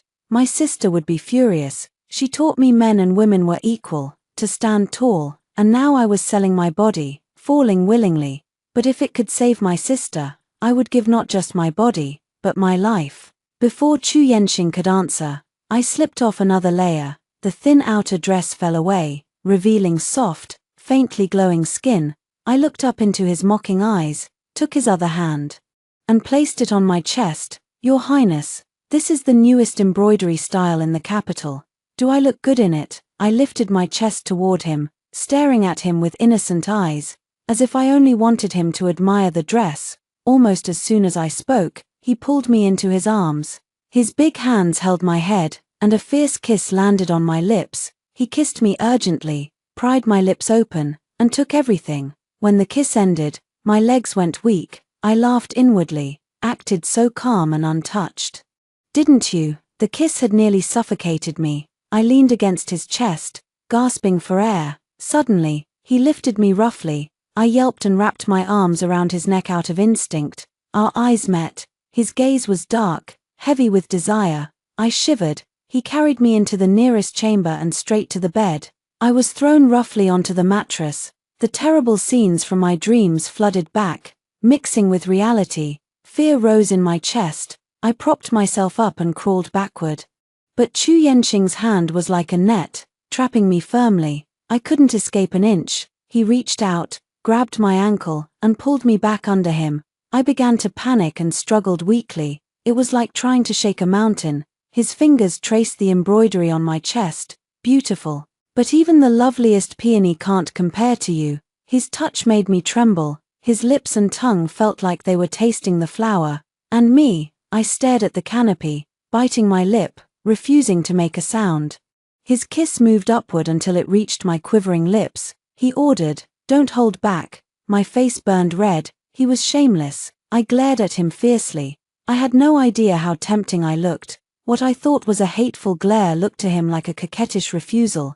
It made Chu Yenxing's breathing rougher. His grip tightened. He grew impatient and tore at my dress. A sharp rip echoed. I was left exposed. My pale, smooth skin blinded him. He pulled my hands away from my body and stood back to look. Shame flooded me. I felt like a toy to be mocked and played with. I bit my lip hard, turned my head away, and said coldly, "Do it quickly." Then, Chu Yenxing's face turned cold. "If you're that eager, I won't hold back." He pressed down on me. His huge frame blotted out all the candlelight. I was uneasy. He hadn't given me a clear answer. I was afraid he'd go back on his word. I pressed my hands against his chest, creating a small gap to breathe. "When will you let my sister go? Make me feel good." He lied smoothly, "And I'll let her go." I had been played for a fool. I closed my eyes and gave up. He seized my wrists, pinned them above my head, and kissed me brutally, leaving me no room to refuse. The bed curtains fell. My torn clothes lay scattered across the floor. I was worn out, fainting again and again, only to be woken by wave after wave of sensation. For a moment, I thought I would die there. When everything finally ended and I woke up, the sky was pale with dawn. If I didn't leave now, I would be discovered. I hurried to get up, but accidentally pulled at my wounds. Looking down, I saw dark bruises everywhere, horrible to look at, and that bright, glaring spot of red on the bed. My nose stung, tears burned my eyes. I endured the pain and struggled up, pushing away the arm draped over my waist. Chu Yenxing slept deeply, looking completely satisfied and at peace, a stark contrast to my half-dead, tortured state. Rage made my chest heave. I raised my hand several times, wanting to slap that infuriating face, but I didn't dare. If I hit him, he would take revenge 1,000 times over on me or my sister. It was done now. As long as my sister came home safely, I would pretend last night had been a dog bite. From then on, I would stay by my sister's side and never marry. 25. By the time I returned to Qingyun Courtyard, the sky was fully bright. I didn't dare call for hot water, so I washed myself with cold water in the bathing chamber. The bone-chilling cold numbed my body and strangely eased the pain. I scrubbed at the marks on my skin. The memories of last night flooded back. Tears burst from my eyes. Suddenly, urgent knocking came. Miss, are you in there? It was Xiao Qing. She must have come to help me dress and found me gone. Afraid she would burst in, I answered quickly. Xiao Qing relaxed when she heard my voice. Miss, why are you bathing so early? The water must be cold. Wait, I'll get hot water. No, don't. She must never see the marks on my body. I hurried out of the tub and reached for my clothes. I'm already done. I'm hungry. Go get breakfast. Xiao Qing heard the water splashing and had to agree. She paused halfway and added, Miss, hurry to Liyun Courtyard once you're done. The noble consort is back. Joy spread across my face. I thought Chu Yenxing had kept his word so quickly. But Xiao Qing went on. That Xiao Qi is so annoying. He had a rescue plan and didn't tell us. You must have been so worried last night. You didn't sleep at all, did you? Don't worry, though. They rescued everyone from the Eastern Palace last night. I went to see. His Highness and the noble consort are completely unharmed. The Crown Prince never had any reason to arrest them anyway. He has to swallow this loss. He's probably jumping mad right now. I didn't hear the rest. All I heard was, they were rescued last night. My head spun. A loud ringing filled my ears. Chu Yenxing was truly despicable. He had toyed with me like a fool. My offering myself to him had been a complete, utter joke. Rage exploded inside me. I couldn't take it and fainted. When I woke again, Xiao Qing was looking at me with worry and hesitation. She must have seen everything. I gently patted her hand, signaling I was okay. To my surprise, she burst into tears. Miss, was it the Crown Prince? He's gone too far. I nodded, then shook my head. It was him, and it wasn't all my fault for being stupid. I'd walked right into his humiliation. I wiped her tears and comforted her. It's okay, it's over. But you must never tell my sister about this. Xiao Qing nodded heavily through her tears. 26. The court's fortunes changed overnight. One moment the Crown Prince's tower collapsed. The next, it rose again. Using so-called evidence and witnesses, Chu Yenxing cleared his name and returned to his position as Crown Prince. Those who had betrayed him trembled in fear of revenge. Unexpectedly, he used a gentle policy. You all spoke honestly for the sake of Chu. You have committed no crime. He won them back easily. Thankfully, my sister had kept an escape route. She got away with only a charge of careless investigation. She was stripped of all her duties at the Ministry of Justice and ordered to stay quietly as the third prince's consort. Chu Hongyun was also punished. His salary suspended for 3 years. The emperor said, "Your manor is already built. Move back soon. Staying in the palace is improper, when useful." They were allowed to live in the palace, showered with favor. Now that the sword was sharpened, the whetstone could be discarded. The emperor even announced publicly in court, "You must assist the crown prince loyally from now on. Live in brotherly harmony, no more trouble." Everyone understood the emperor's heart. It completely ended Chu Hongyun's path to the throne. I was deeply worried for my sister. She was different from the rest of us. She had great ambitions, determined to make a name for herself in this era. Now everything was gone, trapped within 4 walls. Her future stretched out plainly before her. My heart ached for her broken wings. I wanted her to fly freely in the wide world, but I also feared hidden hunters would hurt her. I remembered the shape she had once described to me. I folded paper into what she called a plane. She said planes could take her anywhere she wanted. They were a symbol of freedom. She said a plane was a flying carriage. I hoped this flying carriage would make her smile again. My first ones were ugly, so I practiced and practiced, until I could fold one that flew far, far away. I took it to Liyun Courtyard. My sister was resting in the shade under a grape trellis. She had grown very thin. I stood far at the gate, lifted the plane, and flew it toward her. Her dim, lifeless eyes lit up the moment she saw something that clearly did not belong to this era. She looked toward where it came from and saw me. That day, the 2 of us cried in each other's arms. My sister said she had been too arrogant. She thought her modern way of thinking could defeat these ancient men. She had lost completely. She held me and said, "Thank goodness I still have you." I looked at her, my heart aching. Me too. Thank goodness I have you. Otherwise, I would still be in some dark brothel room, trampled by endless customers, fading and dying. I was the one who should be grateful. 27. After that day, my sister pulled herself together. We moved out of the imperial palace. Everyone said Chu Hongyun had been driven out by the emperor, a great humiliation, but I thought it was wonderful. What was so good about the palace? Every move had to be careful, nothing compared to freedom outside. There was much to handle in the new manor. My sister began learning to be the lady of the house, taking charge of all affairs. She was busy and happy every day, as if she truly intended to be a good consort and Chu Hongyun's loyal helper. She even started thinking about my marriage. She asked Chu Hongyun to look for suitable men, not rich or noble, just kind, honest, and decent. I blushed deeply as I listened. Yu Xing and Xiao Qing giggled beside us. Looking at this scene, I felt an indescribable happiness. It was as if we were just an ordinary family, joking and laughing together. But when I thought of Chu Yenxing, my mood plummeted. I was no longer a pure maiden.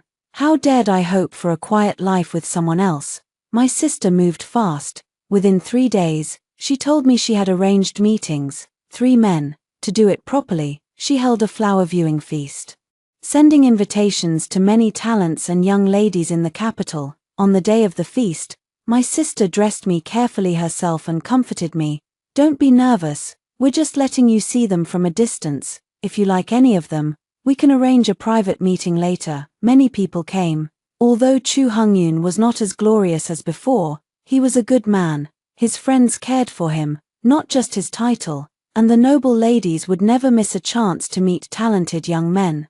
So they all came. At the feast, I sat beside my sister. She handed me a cake and said, "Xiang Xiang, 5th from the left in grey, Yu Shabin. He's a new student of His Highness. He's poor now, but I've checked him out. He's kind, filial, and smart, a good potential man." I glanced quietly. He was thin, but his features were delicate. My sister went on. "The second one by the flowers in browned Chi Kai, a new clerk at the Ministry of Justice. The one in blue toasting people, Yu Wenhan, a judge at the Court of Justice." I only glanced at each quickly. I had no heart for any of them. My sister was about to ask my opinion, when a voice from outside cut through the noise. "The Crown Prince arrives." The feast erupted in chaos. Everyone gasped. Why was the Crown Prince here? They all straightened their clothes at once, wanting to make a good impression. I froze completely. I hadn't seen him since that night. I thought once we moved outside the palace, we would never see each other again in this life. I never expected him to show up uninvited. My sister and I exchanged a look, both full of wariness and doubt. Everyone knelt to greet him. My sister gave up the main seat and invited Chu Yenxing to sit. "Third sister-in-law is so unfair, holding a flower feast without inviting me. Your Highness is busy with state affairs. How would I dare trouble you with such a small gathering?" After a few fake pleasantries, neither had anything more to say. I felt his gaze fall on my face. Nervous, I grabbed my sister's hand and hid behind her. The feast fell completely silent because of his arrival. Seeing everyone stiff, Chu Yenxing waved a hand. "Pay no mind to me. Carry on. I just wanted to escape the palace for a while. No need for formalities." He wore a gentle expression, pretending to be easygoing and kind. The young men and women there took his words at face value and relaxed a great deal. Some bold men even raised their cups and went to chat with him. The women flocked around, offering gentle care and shy glances. In an instant, he was surrounded. I told my sister I wanted some air. She was busy greeting the other guests and had wanted to show me the 3 men closer, but had no chance. She let me go. 28. I went to the lake pavilion and stared blankly at the water. Lotus season was long over. The lake was covered in withered branches, desolate, bleak, just like my mood. My mind was a mess. My already heavy heart felt even worse with him here. If I told my sister directly I didn't want to marry, she would definitely ask why. She knew me too well. Any lie would be seen through immediately. But in my state, I really couldn't burden someone else. Sigh. I let out a heavy breath toward the lake. "Miss, the lotuses have already faded," a gentle male voice came from behind me. I jumped and turned around sharply, only to step on a loose stone. My foot slipped, I lost balance and fell backward. Just before I plunged into the lake, he quickly reached out, grabbed me, and pulled me into his arms. Our eyes met. I fell into a pair of warm, gentle eyes, and the man who owned them was just as soft-spoken and handsome as his gaze. He wore a deep blue robe. He looked familiar, but I couldn't place where. After a stunned moment, I realized how improper our position was. I quickly tried to pull away. He seemed to snap out of it too and immediately let go. A deep flush spread across his face, right up to his ears. "I'm sorry, I didn't mean to offend, please forgive me." He was so shy it was cute. I couldn't help but laugh. "It's fine, if you hadn't helped, I'd be swimming right now." Hearing my laugh, he looked up in surprise, then quickly looked away again when our eyes met. His face turned even redder. I had grown up either in the fake smiles of a brothel or the scheming of the imperial palace. I had never met a man this innocent. The man, red almost to the point of burning, finally spoke again. "Miss, were you sighing because you couldn't see the lotuses, I suppose?" I glanced at the lake and answered casually, "If only my troubles were really just about flowers. Miss, my name is Yu Wenhan. Next time, I will make sure you see the lotuses in full bloom. So you can laugh as beautifully as you just did." Yu Wenhan. The name sounded familiar too. He was the judge from the Court of Justice, one of the 3 men my sister had picked for me. What a coincidence. Without waiting for my reply, he bowed and hurried off. His back looked like he was fleeing. I touched my own face and murmured, "Am I really that scary?" But my gloomy mood had lightened a lot because of him. It wouldn't be good to stay away too long. I turned to go back. At the corner, I ran into the last person I wanted to see, Chu Yenxing. I stepped back in shock. He advanced step by step, until I was trapped against the railing with nowhere to go. "You smiled so happily at him just now. Why this face when you face me?" "I dare not." "Greetings, Your Highness." I bowed properly and forced a fake smile, trying not to give him any reason to fault me. But he never cared about such things. Simply displeasing him was already a great crime. He seized my wrist, pulled me upright, and dragged me close. "Liao Xiong, are you that starved for men? Which of the 3 do you like? Tell me, and I'll kill him right now." He was furious, like a husband who'd caught his wife cheating. My sister's arrangement had been secret. Only someone close could have known, and he, all the way in the palace, knew everything. That meant he'd had people watching me this whole time. Rage rose in me. I forgot all about status and etiquette. I met his gaze, smiled coldly, and retorted, "Who I meet? How many I meet, that is none of your Highness's business. Even if I married tomorrow, it would be my family's concern. It is not your Highness's place to question me. Does he know how you knelt beneath me? If they all knew you were mine, who would dare take you? Who would dare steal a woman from the crown prince? Even if she was just a meaningless toy." His face was dark with malice, nothing like the gentle prince at the feast. I tried to pull free, but I couldn't. The pain in my wrist grew worse. Like my bones would shatter. I gritted my teeth, full of loathing. "Giving up the act already, Your Highness, the kind, gentle crown prince. Why did your mask fall off?" Chu Yenxing had been carefully building a reputation as a virtuous prince to win public favor, hiding his temper and pretending to care for the people. He didn't get angry at my mockery. "That's my fault. I took you and never told 3rd sister-in-law. Otherwise she wouldn't have arranged all this." He let go of me sharply and turned toward the feast, as if he really planned to tell my sister everything. I rushed after him and grabbed his sleeve. "Are you crazy? What are you doing?" He didn't answer. He just stared coldly at my hand holding him, then raised an eyebrow at me. I had to give in. I lowered my head and softened my voice. "Your Highness, I spoke out of turn earlier. Please forgive this ignorant girl. Is that all?" He wasn't satisfied yet, but his relaxed brow showed he was enjoying this. I squeezed his sleeve gently and shook it. "Your Highness is virtuous and loves the people. Everyone knows it. This servant just didn't know better." He pulled me into his arms and rested his head on my hair. "If you'd been good earlier, this wouldn't have been necessary. I'll send someone for you at midnight tonight. I'll take you out." "No, I can't." Why not? My sister will find out. I'm sure you can keep her from knowing, either way. I don't care, if she does find out, all the better. I was once again shocked by his shamelessness. My face fell completely. Chu Yenqing laughed when he saw my puffed up, angry look. He pinched my cheek. You ungrateful little thing. Do you know how much work I put aside just to see you? His tone sounded almost doting. I shifted uncomfortably away from his hand and unwillingly agreed.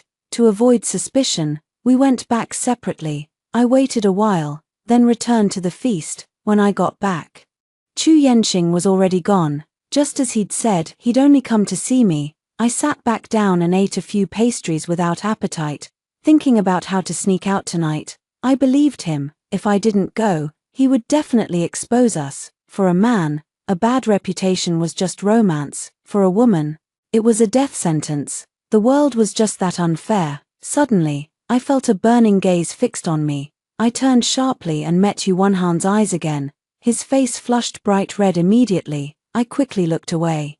Not wanting to lead him on or burden him, my first impression of him had been good. If not for Chu Yenqing, I might have tried to get to know him, but there were no if-onlys. 29. Night. I had Xiao Qing cover for me and snuck out through the side gate while the guards changed shifts. The shadow guard took me to a place called Xianghuan Tower. I pushed open the private room door. Only Chu Yenqing was inside. I was about to ask where we were going, when he pulled me into his arms. A kiss landed on my lips. Everything on the table was swept to the floor. I was lifted onto it. In the haze, I felt like I had never escaped the brothel, like I was still living a prostitute's fate. Only now, instead of 100 men, it was just one. The shame was exactly the same. I bit my lip and cried silently. When he kissed my lips again, he tasted my tears. His movements slowed. He held my face. Why are you crying? Did I hurt you? I shook my head and said nothing, even if I said yes. He wouldn't stop. He kissed me softly. Don't cry. I'll take you somewhere fun after this. That after this lasted until midnight. I was so exhausted I could barely keep my eyes open. In my daze, someone dressed me carefully and lifted me into his arms. When I fully woke up, I was at the top of the moon-watching pagoda on the Temple of Heaven. This was where emperors ascended and sacrificed to heaven and earth. He held me tightly from behind. The howling wind tangled our robes together, until we could not tell them apart. The entire imperial city lay beneath our feet. He pointed at the distant lights of thousands of homes and said suddenly, Xiangxiang, this splendid rivers and mountains, I want to share them with you. What did that mean? I panicked and started struggling. He went on, his voice unusually gentle. Be my crown princess. No, I won't. He was shocked. He had clearly never imagined I would refuse. Who would turn down the position of crown princess? Any other woman would have fainted from joy. His face darkened, filled with anger at being rejected and a trace of embarrassment. You don't want a title, then you can be my servant for the rest of your life. Furious, he left me there on the Temple of Heaven and walked away. The moon-watching pagoda had 17 floors. He had carried me up. I hadn't realized how high it was then. Climbing down alone nearly killed me. Every step tore at the wounds between my legs, sending cold sweat through my body. I walked down while cursing Chu Yenqing for being crazy and sick, but I didn't regret it. Good if he was angry. He was so proud and vain. Being rejected by me must have enraged him. I hoped he would grow sick of me and never come back. This place was on the outskirts, far from the capital. Just as I worried about how to get back, the shadow guard appeared. He bowed politely. Miss Liao, a carriage awaits. I nodded quickly. At least Chu Yenqing had some conscience. He hadn't truly abandoned me. Otherwise, walking back would have taken a full day and night. Not only would my sister find out, if I ran into anyone with bad intentions, the consequences would be unthinkable. But I felt guilty. He must have heard me cursing Chu Yenqing, if he reported it. With Chu Yenqing's pettiness, he might kill me out of shame. I tried to defend myself. Brother Hey, I was just really angry. I don't usually curse him. Halfway through, I realized it was useless. Not usually still meant sometimes. Before I could explain more, the shadow guard said calmly, my name is Dunyi. I only obey the crown prince. If his highness asks, I will tell him everything. I fell silent, of course. Like master, like servant, equally annoying. I climbed into the carriage angrily, slamming the curtains shut to vent my frustration. 30. After that day, I lived in peace for a long time. My sister said all 3 men from the feast had been pleased with me, and asked if I wanted to meet them further. I refused them all. I barely remembered the other 2, only Yu Wenhan. She didn't push me. She just mumbled, "No rush. Just as long as you don't get tangled up with that man." I didn't catch it clearly. I just snuggled into her and whined that I would never marry, that I would stay with her forever. I never expected to see Yu Wenhan again, but he worked closely with Chu Hongyun and came to the manor often. Our meetings grew more frequent. At first, we only nodded at each other. Then, after more than 10 days without seeing him, we ran into each other again. He actually left the 3rd prince standing there, grabbed a small basket from his servant, and hurried over to me. He greeted me. "Long time no see. Miss Liao, have you been well? Thank you for asking." "Master Yu, I'm fine." He held out the basket and lifted the cloth. Inside was a perfectly cultivated lotus flower, blooming brightly and beautifully. I gasped, "It's only January. Where did you get a lotus?" He scratched his head. "I promised you I would let you see the lotus again soon, to chase away your sadness." I looked at him, and my heart stirred, such a sincere heart, and I would have to break it. I was about to turn him down, when my sister and Chu Hongyun walked up behind us. Chu Hongyun laughed loudly and clapped Yu Wenhan on the shoulder. "I was wondering why you've been coming by for every little case lately. You had another motive." My sister glanced at the lotus in his hand. "I see you carry that basket every day, replacing the flower each time, just waiting to meet my Xiangxiang." "Sister, Your Highness." I blushed deeply at being teased so openly. I quickly took the lotus, thanked him, and left with Xiao Qing. After that, he came even more often. At first he made excuses, soon he stopped bothering. He just brought me all kinds of little gifts, trying to make me smile. My sister and the 3rd prince approved of him completely. She asked me many times how I felt about him. I always said we were just friends, but we got along very well. We loved the same books, admired the same scholars, even shared the same views on many things. We could talk for hours. Spending the rest of my life with someone like him would have been lovely, but I had no choice. Soon the spring festival came. Last year, my sister had been busy at the Ministry of Justice. We only met briefly at the palace feast. There had been no holiday feeling at all. This year, she started cutting paper paintings and buying new clothes with me early on. We planned to stay up together on New Year's Eve. I was so happy. The emperor was seriously ill, so there was no palace feast this year. No need to flatter and fake smile at a crowd of hypocrites. We stayed in the manor and had a simple, warm reunion dinner. Afterward, my sister and I set off fireworks and firecrackers. There was a lantern festival on the streets. Unexpectedly, Yu Wenhan came too, my sister, Yu Xing, Xiao Qing, and I wandered ahead, completely absorbed in the shops and performances.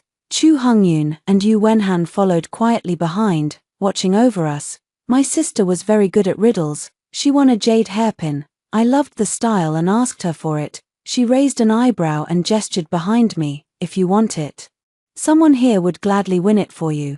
But the riddle maker only loved the poems of Su Muqing, and all his riddles were about her work. Su Muqing's poems were overly ornate and fake anguished. I hated them and rarely read them, and Yu Wenhan claimed he disliked her too. He would never solve them. I was about to tell my sister, when Yu Wenhan walked up to the riddle stand, afraid he would embarrass himself. I tried to stop him, but I heard him answer each line fluently, one after another.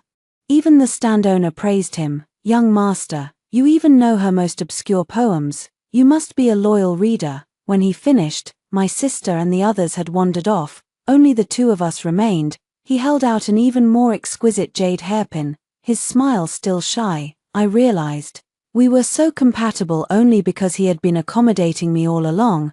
I didn't take it. "Master Yu, aren't you tired of this?" He seemed to panic and quickly explained, "I'm sorry, I didn't mean to lie to you.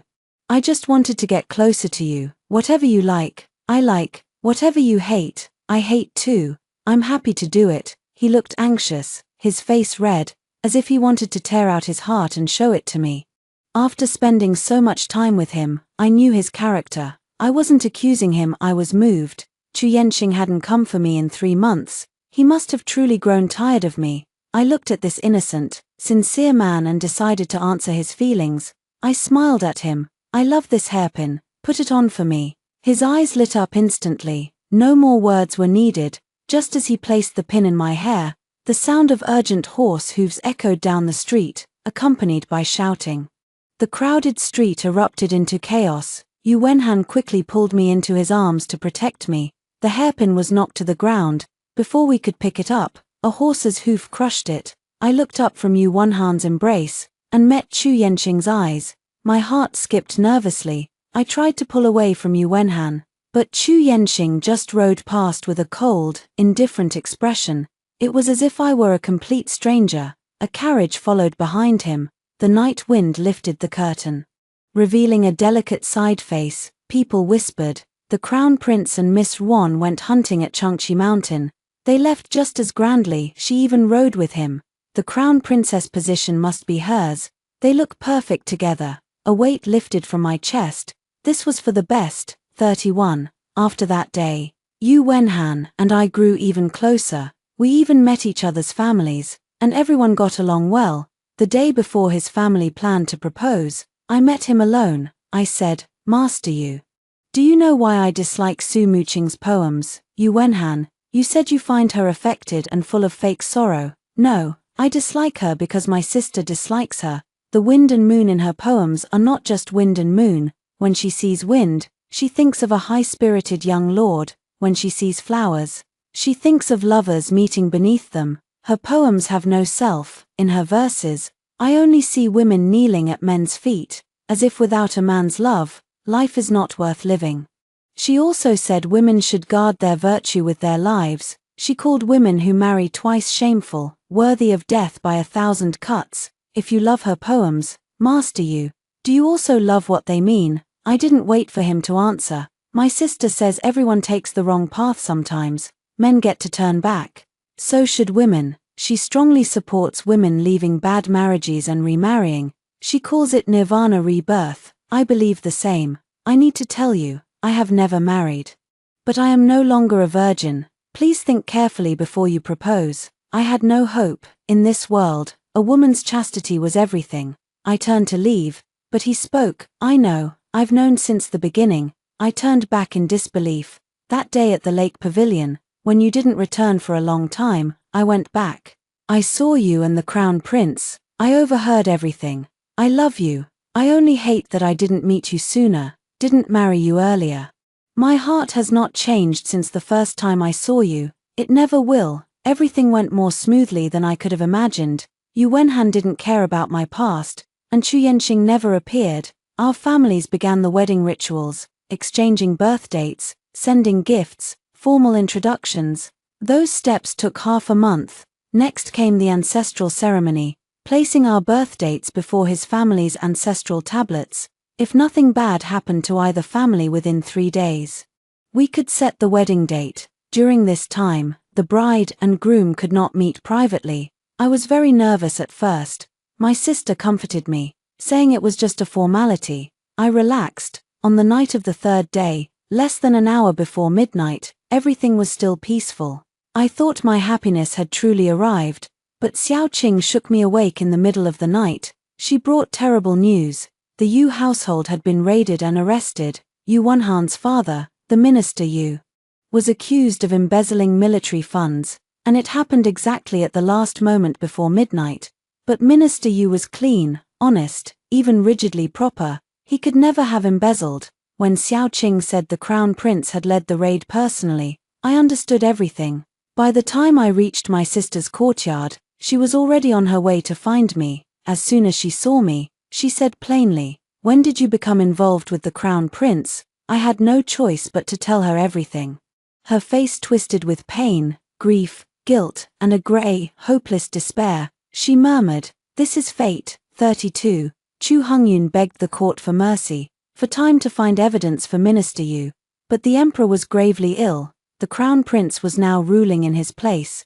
Chu Yenxing ignored him completely. He ordered, "All Yu men executed, all women exiled, never to return to the capital." When I heard this, my blood turned to ice. I killed him, it was all my fault.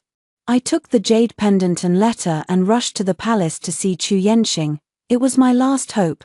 The guards at the gate had clearly been told. When they saw the pendant, they bowed and let me in immediately. I was taken to the imperial study. Chu Yenxing sat at the desk in casual robes, handling state affairs. For a moment, I thought he was already emperor. He was openly using the emperor's study, an act of high treason. I knelt and bowed. He didn't tell me to rise, so I stayed on my knees. Finally, I heard the brush set down. A pair of bright yellow imperial shoes appeared before me. He crouched, grabbed my chin, and lifted my face. His voice dripped with mockery. Last time you offered yourself to save your sister. Why so quiet now? I overestimated how much you cared for Yu Wenhan. It seems, I wonder, if he knew his whole family died for such a cold heart, would he regret it? I stared at him with red, burning eyes. If looks could kill, I would have cut him into 1,000 pieces.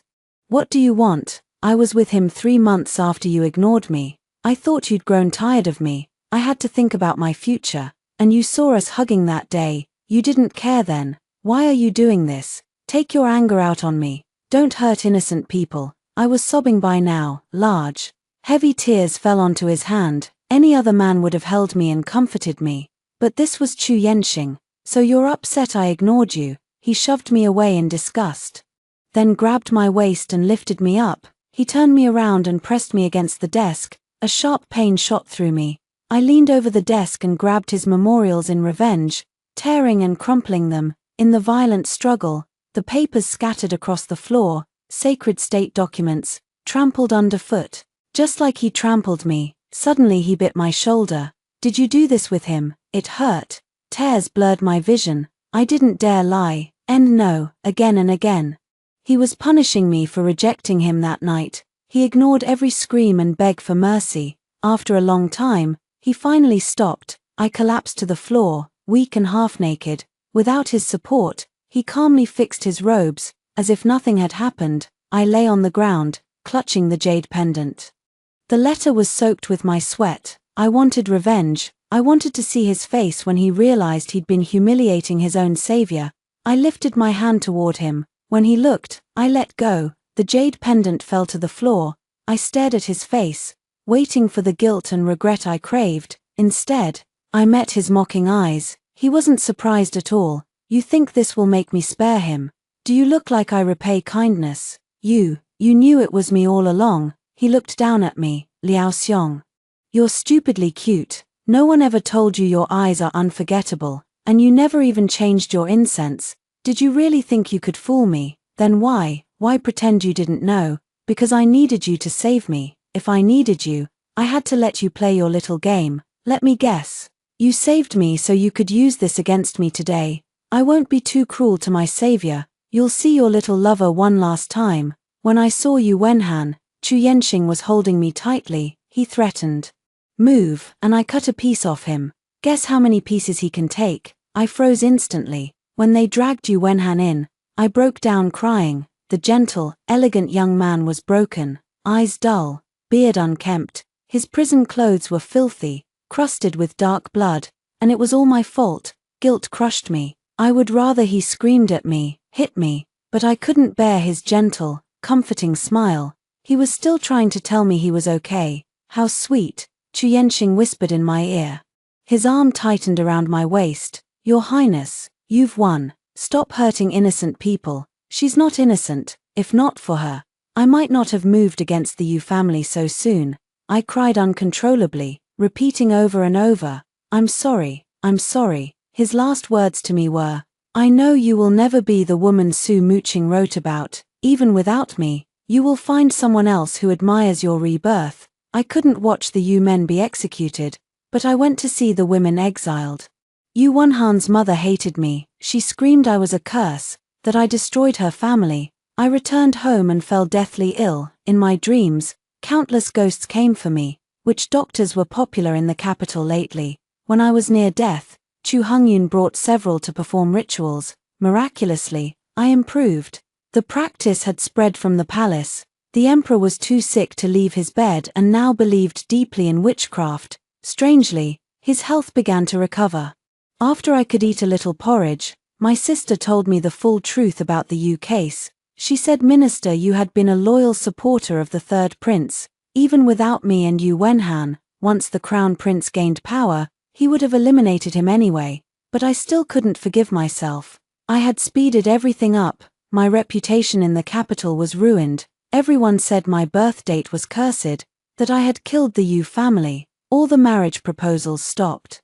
People avoided me like I carried the plague. I didn't care. Every day, I knelt before the Buddha, chanting sutras to comfort the Yu family's innocent spirits." 33. The emperor recovered and held a palace feast to celebrate. The boring songs and dances, the fake flattery, they made me sleepy. Until I noticed Yuan Feifei acting very strangely. Her personal maid went in and out several times, whispering in her ear each time she returned. And today, instead of her usual arrogance, she was strangely gentle and obedient. The left prime minister had helped destroy the Yu family. I was afraid she would plot against my sister again. When I saw the two of them slip away quietly, I followed. I trailed them to a palace hall and hid in the distance. They carried a food box, as if bringing something to someone inside. I wondered who was important enough for Miss Yuan to deliver food personally. Then Dunyi came out, but he wasn't welcoming them, he was chasing them away. They argued for a while, then left dejectedly. I quickly hid in a blind spot. I heard the maid say, "Miss, this is our best chance." The Prime Minister said, "If you can get His Highness to drink this soup, everything will be set. Then we'll have men burst in front of everyone, your marriage will be decided." I was stunned. That was their plan. Yuan Feifei couldn't get in. But maybe I could. If she became crown princess, she would never tolerate me. Even the crown prince had to respect the left prime minister. Maybe this way, I could finally break free from this messy relationship. I stepped forward and offered to help her. She didn't believe me, so I used the Yu family incident. I said I wanted to curry favor with her, so when she became crown princess, she could arrange a good marriage for me, a few flatteries. And she bought it. She said haughtily, "Of course, when I'm crown princess, giving you a good marriage will be easy, but I can't get in." "How will you?" I said. "They won't let you in to protect your reputation. Everyone knows you grew up together. His feelings for you are special. But someone from a small family like me, they'll just think I'm a palace maid. Bringing food is perfectly normal." She was too naive, raised in endless luxury. A few words, and I successfully took the food box and walked toward the hall. Dunyi was surprised to see me. He went inside to report, then let me in. Chu Yenxing seemed to have drunk too much. He was lying on a couch, resting with his eyes closed. I set down the box quietly and walked over to massage his head. At first glance, it looked almost peaceful. When I thought the time was right, I spoke. "Your Highness, I brought you sobering soup. It will make you feel better." He finally opened his eyes. His gaze was unreadable, fixed firmly on me. My palms were soaked with nervous sweat, but there was no turning back. I forced calm and handed him the bowl. He took it, but didn't drink. "You call velvet soup sobering soup? What, velvet soup?" Yuan Feifei was useless. She didn't even know what she was carrying. I forced a smile. "Velvet promotes blood flow. It can sober you up too. It's good for you." I prayed he would drink it quickly. Unexpectedly, he only smelled it and put it down, saying vaguely, "I don't need this. My health is fine." I panicked and pushed his hand, pressing the bowl to his lips. "Your Highness, I prepared this especially for you. This is a reconciliation soup.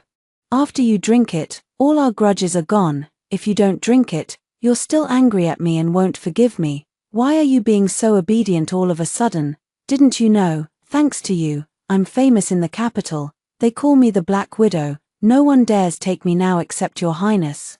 Of course I have to hold on to you." My words pleased him. He lifted the bowl again, ready to drink. My eyes brightened as the bowl drew closer to his mouth, just as his lips touched the soup. He suddenly looked up at me. He stared straight at me, a playful smile on his lips. "Xiang, run if you don't want to be caught." Then, under my shocked gaze, he drank it all in one gulp. 34. I realized danger and scrambled backward. But the door wouldn't open. Chu Yenxing slowly put down the bowl. He took off his outer robe and walked toward me step by step. I shook the door frantically, calling for Dunyi. No one answered. Just as I was about to shout for Wan Feifei, Chu Yenxing covered my mouth, his burning body pressed against mine, his teeth bit my ear. Do you know how many times I've been poisoned like this since my mother died? If I couldn't tell, I'd be dead long ago. He bit down hard. The taste of blood filled my mouth. My screams were muffled. The force was so great the doorframe seemed about to break. After a long time, he threw me onto the bed. The aphrodisiac was stronger than he expected.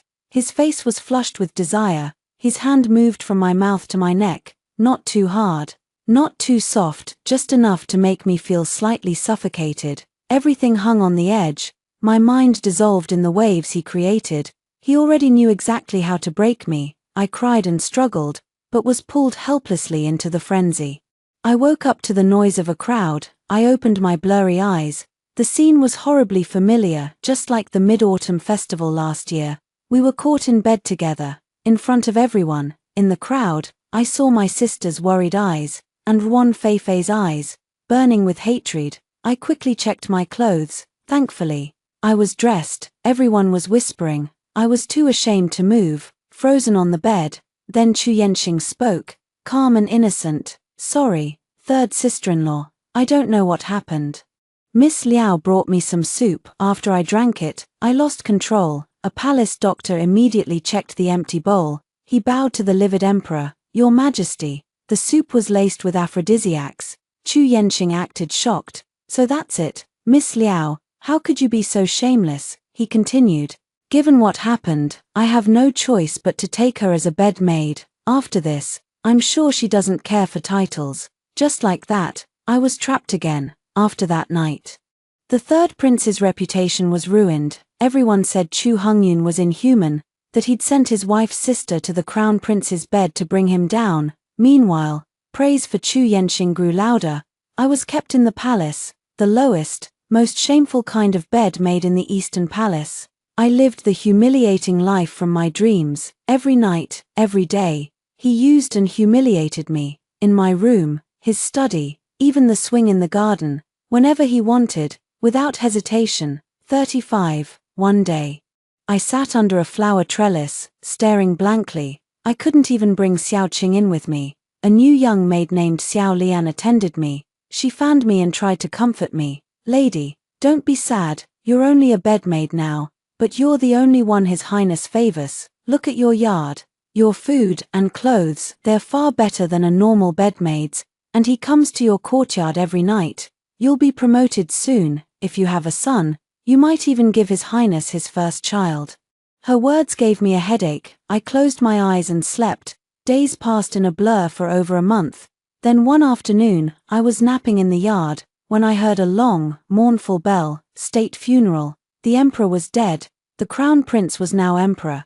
Chu Yenxing was busy for half a month. I didn't see him once. I was glad for the peace. One night, an eunuch came with an imperial edict. He bowed and smiled obsequiously. By the emperor's decree, Liao, pure and wise, deeply beloved by us, confirmed as Jiaoyi, noble lady, to reside in Zhongsue Palace. This is our command. I moved to a grander palace. More servants attended me. Time flew. Another Mid-Autumn Festival came. Everything had changed. I was no longer the lowly Liao girl. I was His Majesty's Lady Liao. Chu Hongyun had been made prince and given a fief in Hui, a bitter, wind-swept wasteland. He had to leave after the festival. I knew none of this. I received no news from the outside. I only knew what Chu Yenxing wanted me to know. At the palace feast, I finally saw my sister. Her eyes were full of worry. When our eyes met, both of us teared up. Only 2 months had passed, but it felt like a lifetime. I wanted to run into her arms and cry, but I couldn't. I forced myself to hold back. In the middle of the feast, chaos erupted. Someone shouted, "Fire!" Smoke poured from a side hall. A group of masked assassins appeared and began killing everyone. Guards shouted, "Protect His Majesty, retreat."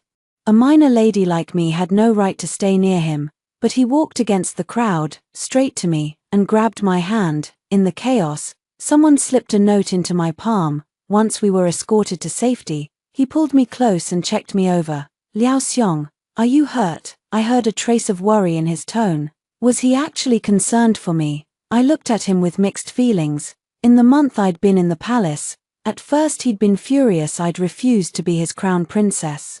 He'd used my status as his bedmaid to humiliate me. He'd been angry I'd helped Wan Feifei drug him. Even though I'd already paid the price, he still taunted me for it. At first, he'd watched me coldly, just to teach me a lesson, but slowly, he seemed to find pleasure in it. He began to enjoy holding all my heartstrings in his hands. When his mood improved, my treatment improved too. He grew kinder to me, though only off the bed. He let me eat with him, let me grind ink while he handled state affairs.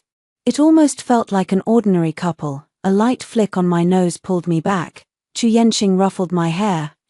Scared speechless. I asked you a question. I'm not injured, Your Majesty. He still stared at me. Aren't you going to ask if I was hurt? The guards had surrounded him completely. The assassins hadn't even touched his robes. How could he be hurt? I was far more worried about my sister and Chu Hongyun. And the note in my hand, I had a feeling it was from her. Maybe the assassins tonight were part of her plan. I played along, my voice empty of care. Is Your Majesty injured? My half-hearted reply made his face fall. His brows tightened. He was about to snap at me. When Dunyi arrived, he whispered something in Chu Yenqing's ear. He let go of me and ordered someone to take me back to Zhongsue Palace. Then he left for the council hall with a dark expression. 36. When we were alone, I quietly unfolded the note. It was indeed my sister's handwriting. She told me to meet her at Xuanwu Gate at dawn tomorrow, but I couldn't even leave Zhongsue Palace. How would I reach Xuanwu Gate? I didn't sleep all night. Noise raged outside. I told Xiao Lian to see what was happening, but the guards blocked her. They only obeyed Chu Yenqing. What good was fine food and silk? I was just a caged bird, treated nicely when he was in a good mood, killed or spared when he wasn't. By dawn, I understood her message. Soldiers had broken into the imperial city. I saw my sister run toward me in armor. Chu Hongyun had rebelled. The emperor hadn't died naturally. Chu Yenqing had killed him. My sister and Chu Hongyun had found proof and gathered loyal soldiers. They'd been secretly training their army, planning to overthrow him, but they had lost. We fled back to the manor. Chu Yenqing personally led the pursuit. Soldiers surrounded the manor. Archers lined up, aimed straight at us. One command, and we would all die. Chu Yenqing stood opposite and beckoned me. Xiang, come here. I shook my head. He sneered. Just as I thought, untrainable. Very well. Then you die. He held out his hand. A guard handed him a bow. Without hesitation, he knocked an arrow, drew the string, and aimed at my heart. My sister reacted instantly and shoved me aside. The arrow landed less than half a meter from me, pinning my skirt to the ground. He'd aimed straight for my chest. He'd wanted to kill me with one shot. I met his cold, empty eyes and shivered. This was the real him. All the sweetness before had been a lie. He'd killed his father, murdered his brother. How could he have normal feelings? He waved his hand. Arrows rained down on us. Xiao Qing threw herself over me. She was pierced like a porcupine. An arrow hit my leg. I tried to turn and shield her, but she held me down firmly. I cried, "No, you'll die, you'll die." Blood poured from her mouth. "Miss, if not for you, I would have died 7 years ago." Her head drooped. She was gone. I held her still warm body and looked helplessly at my sister. Then I saw an arrow pierce Chu Hongyun through the heart. My sister screamed. An arrow hit her shoulder. "No, no," I cried, dragging my useless legs toward her. But the more I crawled, the more it hurt. It wasn't just the wound in my leg. I felt someone beating my lower abdomen, twisting my insides. The pain blurred my mind. I looked back dazedly. A long trail of blood stretched behind me. Blood was pouring from between my legs. 37. When I opened my eyes, I was back in Zhongsue Palace. Xiao Lian comforted me, told me not to grieve, said I was young, I could have children again. Only then did I learn I'd been pregnant. Better that it was gone. I would never bear a child for this devil. I cut her off. "Where is my sister? Is she safe?" Before Xiao Lian could answer, a mocking voice cut in. "How cruel. Your own child is barely gone, and you don't even care. Liao Xiong, is anyone in this world but your sister important to you?" It was Chu Yenqing. He still wore his court robes. He'd come straight from court. I grabbed a pillow and threw it at him. "Why didn't you just kill me? if you're so brave, kill me now. You wanted to shoot me dead with an arrow, why save me? Terror gripped me, treason. My sister could not live. I knocked away the medicine he offered, snatched a hairpin from Xiao Lian's hair, and pressed it to my throat. I shouted at him, "Where is my sister? What did you do to her? Tell me." I pressed the pin hard enough to draw blood. Chu Yanxing watched coldly. Most of the spilled medicine scalded his hand bright red, but he acted as if he felt no pain. He slowly wiped his hand with a handkerchief. Then he signaled Dunyi to drag Xiao Lian away. Her terrified pleas echoed through the hall. I didn't understand until he spoke cruelly. "You hurt yourself with her things. She is guilty. Thanks to you, take her out and beat her to death at once." "No, don't." I dropped the pin and reached for him, but he shoved me away. "Next time, I won't punish people around you. I'll punish the one you care about most." With that, he stormed out. He meant my sister. She was alive. Thank heaven. Xiao Lian was gone. A new, unfamiliar maid attended me. When I asked about Xiao Lian, she trembled in fear, as if speaking to me would get her killed. Gradually, I grew used to sitting alone, staring blankly. I forced myself to drink the medicine. To heal, I only hoped to see my sister again. Then one day, I wandered to a corridor, and heard a group of maids talking about her. They said my sister was dead, long dead. After the rebellion, Princeton was gravely injured. He died 10 days later. Soon after, the princess consort had killed herself out of grief. I rushed out and grabbed the lead maid, my eyes red, like a vengeful ghost. "You're lying, you're lying. My sister would never kill herself. She's the strongest woman in the world. If Chu Hongyun died, she would only want revenge. She would never raise a blade against herself." My emotions overwhelmed me. I coughed up a mouthful of blood and fainted. When I woke, Chu Yanxing was sitting by the bed. I clung to him like he was my last hope. "Where is my sister? Is she?"